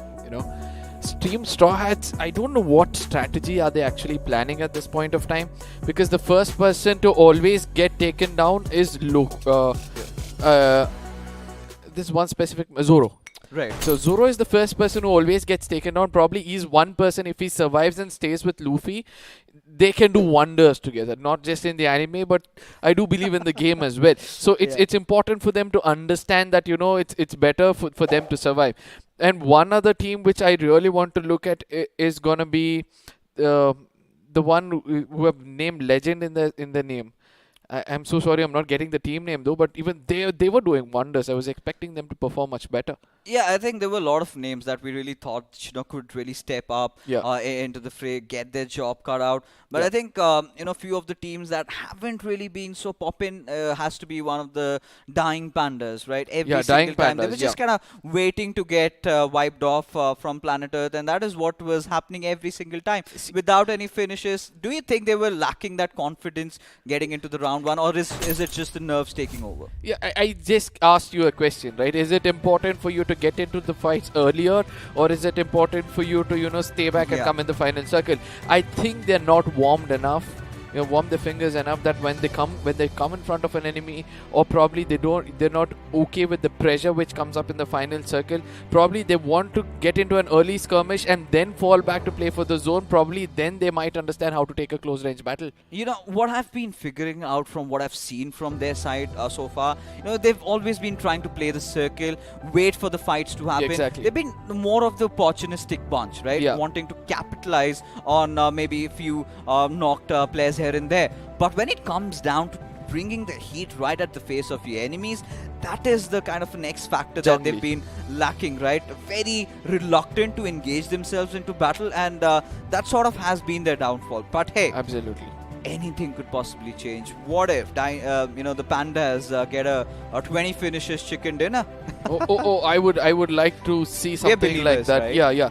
We believe in them as well, because ultimately we are able to see that they are the team who are able to predict the zone perfectly to survive until the final circle. So that comes up to say a just 10-point finish for themselves can actually get the numbers done for the final map itself. So we'll be getting into the map of Erangel anytime soon. For now, we're going to look at the beautiful parts of it. Yasnaya now. See, we all know that Yasna is one place which was pretty much crowded in the first map itself. So do you think that the history is going to repeat and we'll be able to see more of players towards Yasnaya yet again? I think we're going to see a similar thing that happened in Miramar, right, where Burnex officials sort of abstained for dropping back at Picado. I think now that the beans have been spilled, everyone knows where the other person is dropping. So we might get a few teams just backing off. I think Jungli would be keeping Yasnaya to themselves, considering how dominant they were. And that being said, ladies and gentlemen, we have taken it up the skies for one last time for the evening, as the flight path trajectory quite really similar, not really dissecting the map anymore, but a little bit favoring the eastern side. A lot of teams heading towards the western Georgia Paul City, Gatka, Quarry, Primorsk. They're gonna have a whole world of trouble, and this is where, Arka, I've got to ask you this: which circle do you desire, my friend?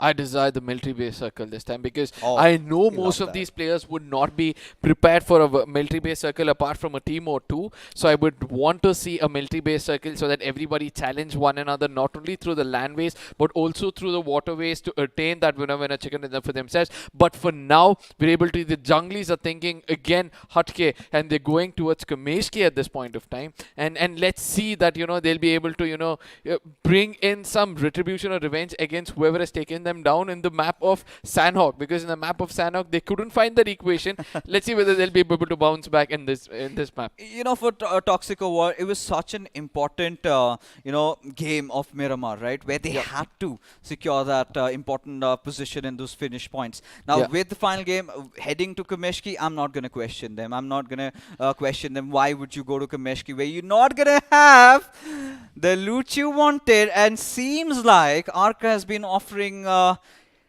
lot to the BGMI gods, and I believe probably be blessed by them. Yes, you are. I mean a circle like this, but hold on. Zhongli, they want to pick up a fight, and they have got dying pandas out of everywhere in Puchinki, the heart of Erangel. Oh, I think this is the first junglies, primary junglies, who have come in towards this map, towards the center part of the map, that is towards Puchinki. Now I really want to see how they'll be able to look at what is happening with Husky. He was running around. There's a vehicle which tried to put him down, but somehow he was able to, leap around and make sure that, he doesn't get taken down by a vehicle. But at the same time, it's going to be Dredo trying to pick up his teammate. Jungli Gabru on the other side gets taken down. Husky is pretty much far away. It looks like the pandas have finally picked up the pace. They might take the fight directly into the faces of Jungli earlier itself, and that is the only way for you to bring down Junglis, I believe. Oh, I think right now they've gotten that knock. They really need to start pushing. I mean, what do they have to lose, right? It's them against the wall. They need to make sure I've got enough finishes, but cannot really push in with a blindfold on you as Phoenix. He's trying to make that play. Got a lot balls. He just got hit right at the sacks. But right now with Zhongli, well, having one player out of the picture with one knocked out, they find themselves in a whole world of trouble. But this is one of those risks that we were talking about. They can afford, because by all means, they made it to the next round. Yeah, absolutely. Now, the most important things for us to observe over here is going to be Jungli trying to play a split gameplay and the Dying Pandas playing together as a pack of wolves. And that has been, the key to the success so far for the side of the Pandas. I just hope that they stick together, don't become overconfident by attaining the kill, one or probably the second kill, which they might acquire second finish they acquire anytime soon. But all these things said and done, with the circle going away from the side of Puchinki, let's see how things are going to turn out, because towards the military base, there's one team already to the center of that circle, but I saw 2-3 other teams were actually making it inside as well. One of those things that you need to do when it's a certain circle, you've got to either rotate early on if you want a lot of finishes, just hover around the bridge, just keep a floating rotation. And this is where it's really interesting, because now Jungli have their backs against the wall. Look at Gabru, he does not have a gun, for Christ's sake, and it's so selfish out of his teammate not even offering. Oh, think, finally he did get one. Yeah, does have the SLR, not the right weaponry though. Yeah, I agree on that completely. Without helmet and vest and that weapon, I don't think Gabru can do much over here. He'll have to depend on Husky probably or Harsh to give him the backup. But it looks like none of them have any kind of resources. Now this is something which you'll have to pay the price when you're not having the right kind of farming. And I do believe that Jungli have to think of something different, fall back from this fight, even if they're having just one or two players in the team. Just fall back, play for placement points, prepare themselves and come back and strike, because they're really good when they strike as a group. Oh, they certainly are, and this is something that they had to do quite a lot earlier. But again, you've got to say that it's the Dying Pandas territory. They're managing to get a few knocks, but mere knocks won't do. They've got to start off with getting some pushes, and Gabru barely on the brink of death and getting languished is going to get that important resurrection from his teammate. But this is where, the Dying Pandas have got to make those tough calls, right? This is where you're supposed to be looking out for the flanks to come in. Yeah, and Paul it does exactly onto it. It's going to be really interesting now. Absolutely. Now Paul can strike against the Pandas, extend them in the final map itself and giving an opportunity for themselves to attain more points and make sure that, they somehow make it into the top 8. We all know the finish points is something which, they'll be looking forward for, because ultimately, as we have already spoken about this before, they know how to rotate around a circle, but sometimes you need to have cover fire when you're rotating like that, or else this is going to be your fate, as Husky puts an end for Paul. They've converted a 4v3 into a 3v3 successfully with the resources they have. Now we have to see whether the Pandas are going to be heavy for the Junglis or they're mad enough to take them down. Oh, it's going to be really interesting.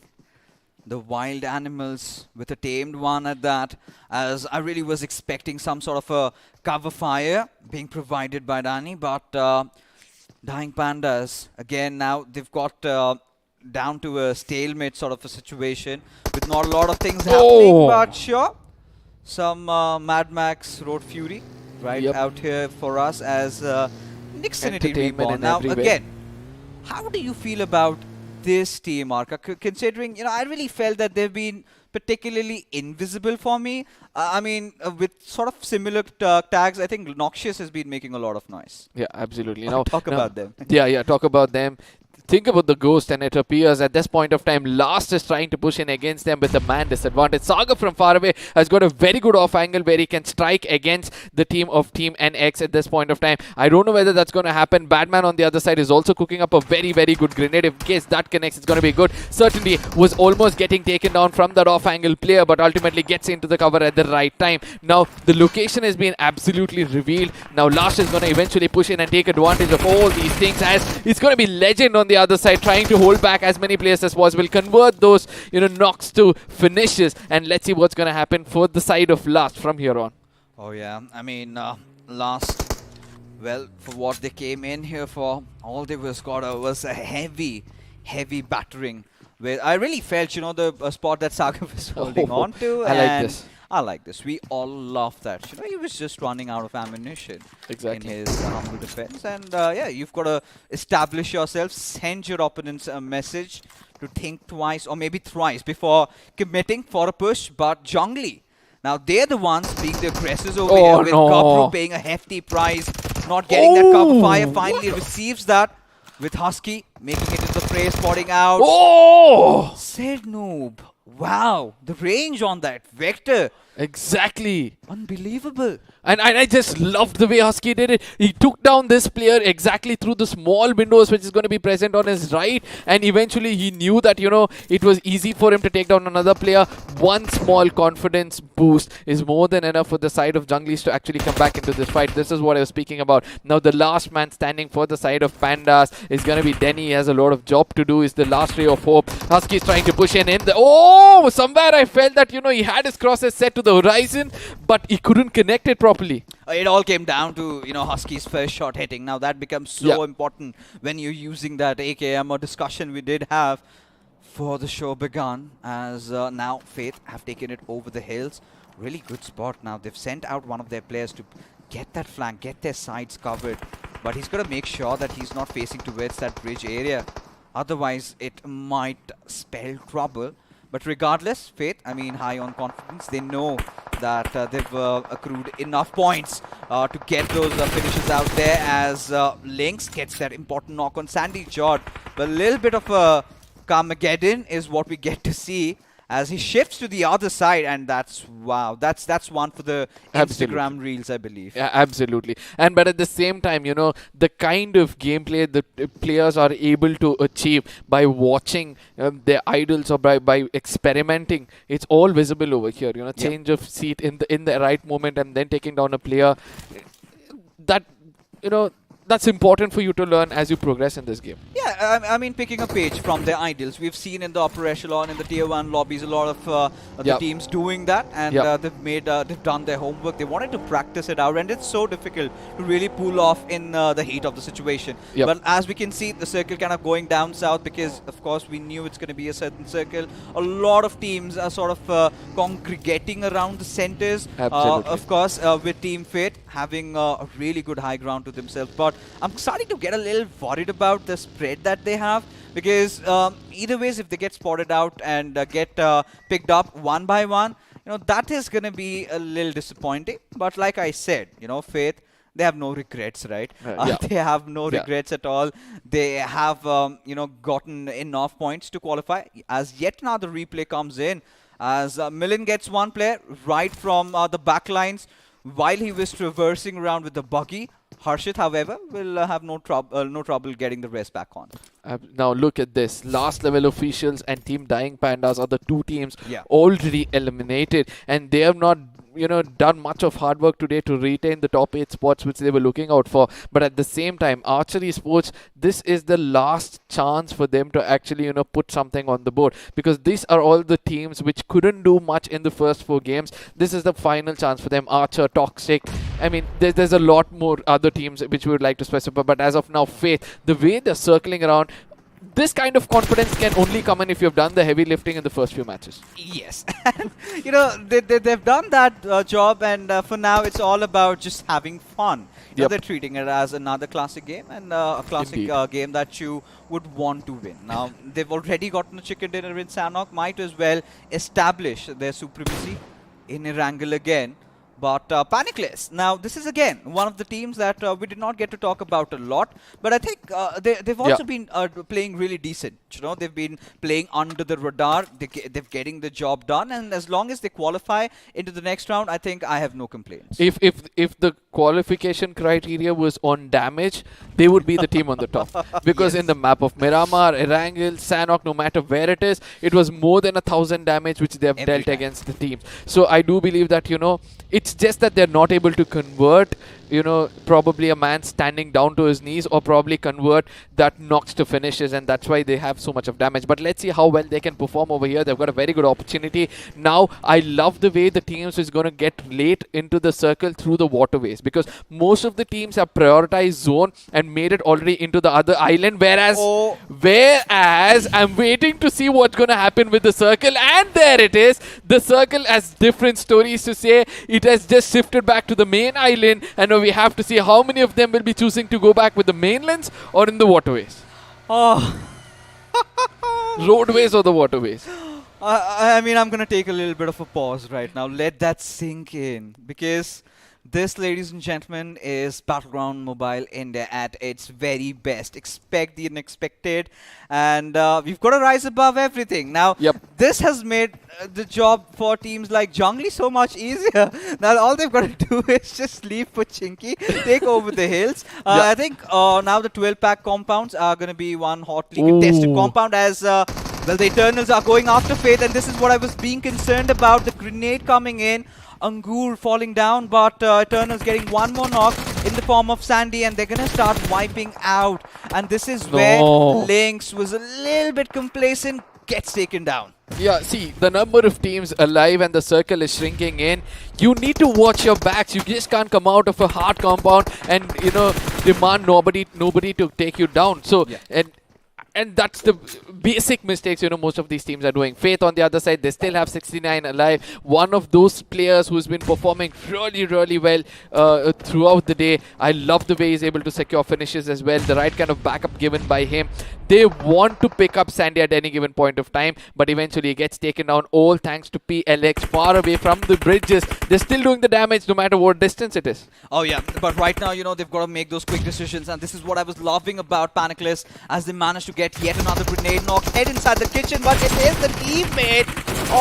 It was not intentional, but somehow by the whiskers, they tend to survive as Eternals just come chiming in, want to pick up on whatever remains as Beast somehow manages to get that knock over there. But how much deep can he dig as he gets that final play out of Panicless, sending them right out of the server? I mean, somewhere when I thought that Panicless could actually dominate on this game, I mean, they lost a very, very good opportunity is what I would like to say. Now, Eternals on the other side, 5 finishes for themselves on the loss of 2 players. Let's see how well they'll be able to play. See, they can swim late into the circle. That's one thing which is going to help them secure some placement point for themselves. 5 finish points and 5 to 10 placement points is decent enough for them to, come up a little on the table. Oh yeah, but right now at this point, this little decision being made by Toxic or what, I do not know. You might just be, fish in the barrel in the next couple of seconds, as I'm really against traversing with the waterways. But for now, IYD Retribution has smelled some blood in the nearby fray as they're charging in, pushing in tandem, which I really like. Kronos backing up at the right moment with Beast. I really felt should have given him that cover fire, had that opportunity, had that little window where he could have just peeked and gotten that knock with those barrage of grenades and molotovs this is where Team Eternals, they've got to back off with Straw Hats in the nearby fray. It's going to be so difficult as Xenon managed to get that first knock with the last player surviving out of Eternals. Kronos right hiding under the brush and finally just gets picked off as we have yet another team, that Straw Hat, that wants to be a part of the party, or maybe not. Yeah, I think they're falling back and they're doing the right thing over here. IYD Retribution, the one thing which I have, it's a point of concern for them is they've used a lot of, throwables already. Yeah, but at the same time, the circle is going to be telling a different story. It's the mids who are getting taken down by the side of Straw Hats. They exactly knew what to do. Probably they were thinking of a rotation through the waterways as well. And finally, when they saw people, swimming inside, they understood that it's easy pickings for them. Now, we have to see whether they'll be tasting their own medicine. That is, if they will IYD Retribution come in over here and take these players down and then make it inside the circle. Right now at this particular moment for Straw Hat, it's going to be imperative that they get themselves to the shorelines, and that they have done. Look at this amazing 2-2 split. It is as if they're teasing the players of mid-zone. You know what? You might have gotten the rest back up. Come to the shorelines. Come to Papa. But for now, Jungly, or rather the players of Toxico Water Bahi, taking the brunt of the circle. It's going to come down to Sattebaz. Yep. As he's got to make a gamble. He's made a wrong choice, I believe. Yeah. If he goes back to pick up his teammate, I believe that's the biggest mistake he would want to do. But Bali on the other side, look at what's happening over here. Burnex on the other side has come in close proximity with the side of KO, and they become like a patty in the sandwich. They're taking more than one fight, and they have to be very, very careful with what's going to happen with them. One player already down. They need to be careful. They need all four men standing in a circle like this, or else things can go very, very wrong. Now, Jungle's on the other side is just, raining blood on this team. Let's see how much of finishes they can attain. With Phoenix already charging in, wanting to go in deep with his arm, but gets taken down from the backlines. Always check your six is what I say to these players, but in chaotic situations like this, you've got to survive somehow. Had he dropped the smoke, maybe did not have enough time to do that. As IYD, they're going to keep on with the push with KO Retribution, with their backs against the wall. Retribution now really come into the party, into the mix, as now they're going to pick fights left, right and center. Going after KO and Jungly at the same time. They mean business. Absolutely, and I just love the way they took this fight.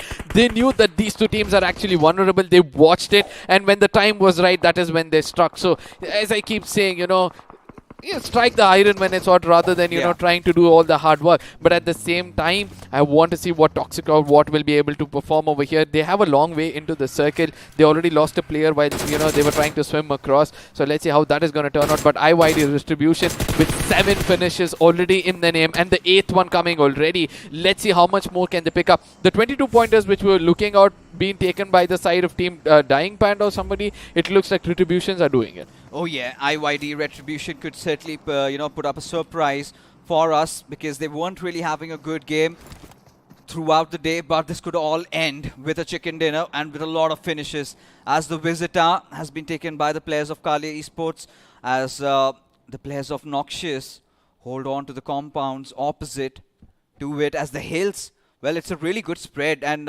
that's nice decision making by the players of Noxious. But again, that comes with a little bit of a setback, right? If a team knows that you've got 2 PlayStation like that, and this is where, Villain is out for fishing. He's managed to find Rishi. It's about him getting a rabbit in the form of Bunny. Yeah, and if he gets that, I think he's going to be pretty much happy with the finish points which he's attaining, being the last man standing. I mean, I do believe that, this one team also has a very good chance in case they acquire more finish points over here. Yeah. He knows the exact location of Bunny at this point of time. All he has to do is, wait for him to come up for a breather. But Bunny can do one thing, give up his life inside the water rather than coming out and give a point away to the teammates, because ultimately the overall point table. You don't give a point, you're safe.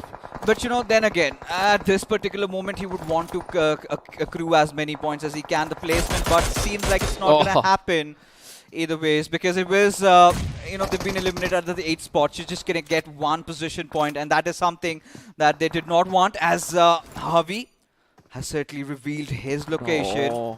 And maybe, Mr. Spectre, this could be the biggest battle of his career as a villain. He's been making those sly moves as we head on along, as Noxious are going to get the better out of the players of Kalia Esports as Terror gets taken down with Straw Hats still playing around the shoreline. Yeah, but right now Straw Hats are in a very, very wrong position with Noxious Crosshairs.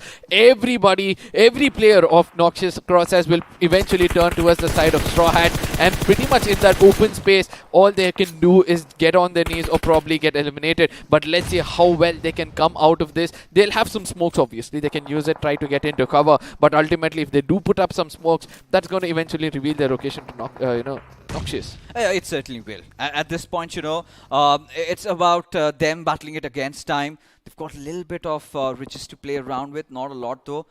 Trees there, but Noxious pushing in. They're going to start hoping Straw Hat is IYD coming from the backlines.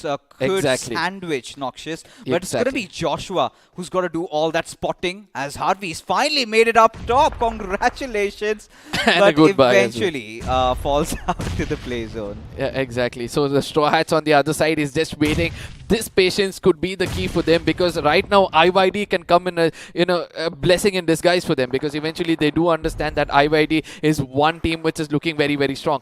8 finishes in their name and looking for more. They can see that there is a team in front of them, but still they do not want to strike because they have more information about other teams as well. Oh yeah, and right now it's all about who takes that first shot, revealing his location. You've got to maintain that stealth that you've been going along with, and this is where Joshua picks it up for the players of Noxious, as Toxic or what survived with the last survivor, Bali OP, as he's got to do whatever it takes to keep himself in the mix.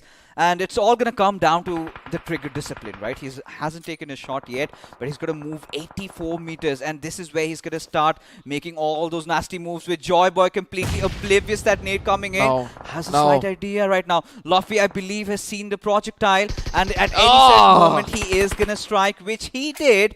And this brings the end of Toxico Watt as they've been eliminated at the 5th spot. Again, they could have had a finish. All they had to do was just strike when it was weak. But at the same time, some vehicle finishes finally coming in over here. Straw Hats get taken down, probably gets eliminated as well, if I'm not wrong. So that's going to be Burnex coming in with IYD, one of the strongest teams playing out over here. 9 finishes what they've attained, and they know information of the other 2 teams as well. So Noxious on the other side also have a very good advantage. All they have to do is pick up the man who's already down and make sure that all 4 men are standing.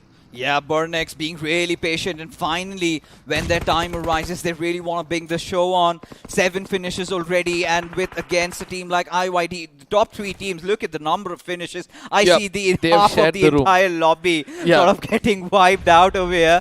But for now, I think I still believe IYD has the best position inside the server right now, with Noxious and Burnex officials about to collide. But at the same time, it's going to be that Mexican standoff that we're really worried about, as Millen, he's going to be making the push, but instantly abstains himself from doing so. But IYD's strategy is very simple. Spread around the map towards the corners where the other 2 teams are not doing. Let them fight out in that corner, and once they are weak, that is when they'll push forward to strike. And if they continue to do that, I think they'll do an amazing job. Look at that, IYD Immortal coming in from the other side, takes 1 player down, but Burnex on the other side will be landing. A trade is pretty much official over here. So Burnex official on the other side will be looking forward to take down another player. It's not going to be the case. This is going to be a 3-way Mexican standoff. The team which has the best player surviving in the final moments will be winning, but IYD looks like all 4 men are standing at this point of time.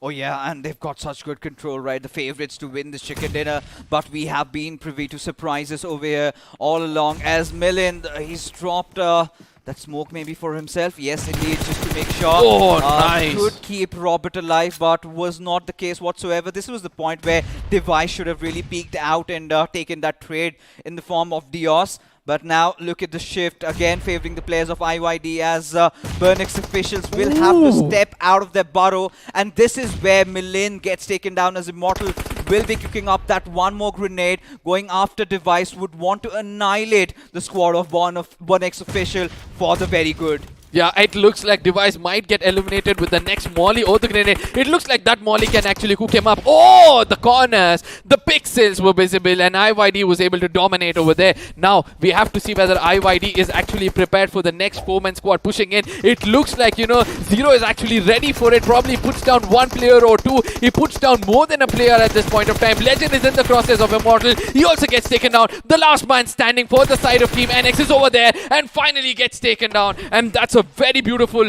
winner chicken dinner coming in towards the side of IYD. I just love their gameplay, 16 kills is what they could attain. 16 finishes is what they could attain, and that is, amazing. Oh, it's impeccable, right? And at such an important time at that. Yep. And it was so necessary for them to play the game of their lives. And boy, oh boy, you've got to give props to how they handle themselves under pressure. As there you see, as the point standings are in front of us, ladies and gentlemen, I hope you've been making your calculations, because we've been hiding those numbers from you. We still do not know who the top 8 teams are going to be. But what an amazing game for IYD Retribution. 31 points out of this one, showing what they've got. And for Team Noxious, again, one of those teams that has fairly performed really well. Yep. Again, the second position is not going to hurt them. With Burnix Official having such a good time this time, I think they've done enough to qualify to the next round. Yeah, I do believe that Burnix Official have a very, very great chance, and so will the side of Straw Hats over here, because on an average in every match they've attained 5 to 6 points, and this they were able to put up to 9 points. But for me, the point of concern is for the teams in the bottoms of the table. Yeah. If we see the same names repeating, it's the end of the story for them. But one thing is for sure. Yeah. The experience which they've gained over here is going to help them evolve to be a much better team as days, in days to come. I've been sounding like a broken record saying this one thing every single time, the same line. You never losers, you're always learners, right? And that is a lesson that maybe teams like Archer, Last Level, Team Dying Pandas might have gotten for themselves. As the MVP in front of us, ladies and gentlemen, has to be Immortal. 7 finishes. 7 seems to be the lucky number for the evening, with a lot of MVPs just going all guns blazing. 1,028 points of damage solo. I think he's definitely one to watch out for. Yeah, absolutely. Now, the most important thing for me was IYD. Immortal was the man who hit the last nail in the coffin as well. Yeah. So he was doing most of the job. And it looks like, the roles given to the teams were actually played well in this game, and that's why IYD performed so well. Oh yeah, and now as we take a look at the top 5 players, it had to be between, the top 3 teams inside the server. Of course, IYD, Immortal being the top. We've got Millen forming, just coming second. Not a lot behind though, but even Noxious and Dias, everyone sort of entering into the fray. And it was such a wholesome game from IYD, with the way they dropped, with the way they were on the certain side, making that transition up north. As we take the look at the match summary this time, and this had to be the final game. Such a nice end for the evening over here, with so many knocks this time. Not quite convincing finishes with the ratio, but it's something that I can live with. But what I really love is those 2 vehicle finishes. Yeah, and the most important thing for me, the healings when it comes to the map of Erangel is more than the healings in the map of Sanhok. Which hold on, because there will be a point where we're all this is gonna change. Yeah, this is gonna change. But until then, let's enjoy this moment where we can see the healings is better in the map of Erangel as well. 4 grenade finishes coming back. I missed it in the map of Miramar as well as in the map of Sanhok, so it was much better. Now the damage finish ratio, which we always speak about, FYD, no wonders they've crossed the 2,391 for 16 finishes which they've attained. I wouldn't be shocked even if they crossed 3,000 damage pointers, but yeah, they've done a great job. Yeah, I think they knew exactly what they had to. They were really clinical with their finishes. They got the knocks.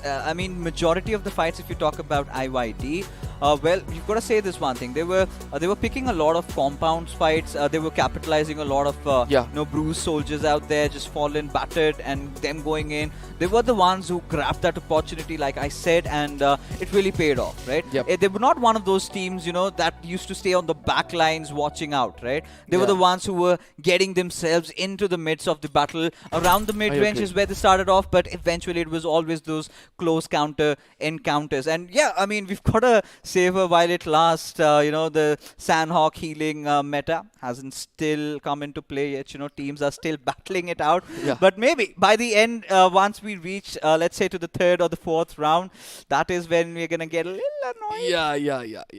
And the Lost Leonis curse probably seems to be hitting back on us yet again. Like the second map of Miramar, we are able to see that the zone falls back to Lost Leonis. Somewhere, we saw that, even though the zone went in towards the side of military base and Erangel, the sudden shift back into the mainland was something which was fun. And that is how the last map was so much entertaining compared to the others. Indeed, it was such a wholesome treat for us, right? What an amazing day one we had, and I'm kind of starting to get excited for what we have in store for day two, because we've got completely different group, completely a whole new set of teams. Everyone's so hungry, so wild, so jungly, as it may go around. They're going to be remembered. Definitely going to be remembered. But I think that being said, Arka, we're finally done with the evening. We're going to be calling it a night. We're going to see you tomorrow. Till then, take care and have a good night. Before we go, I want to say one thing. Guys, follow us on our socials. That's the last thing we had to say. Thank you so much.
Rounds.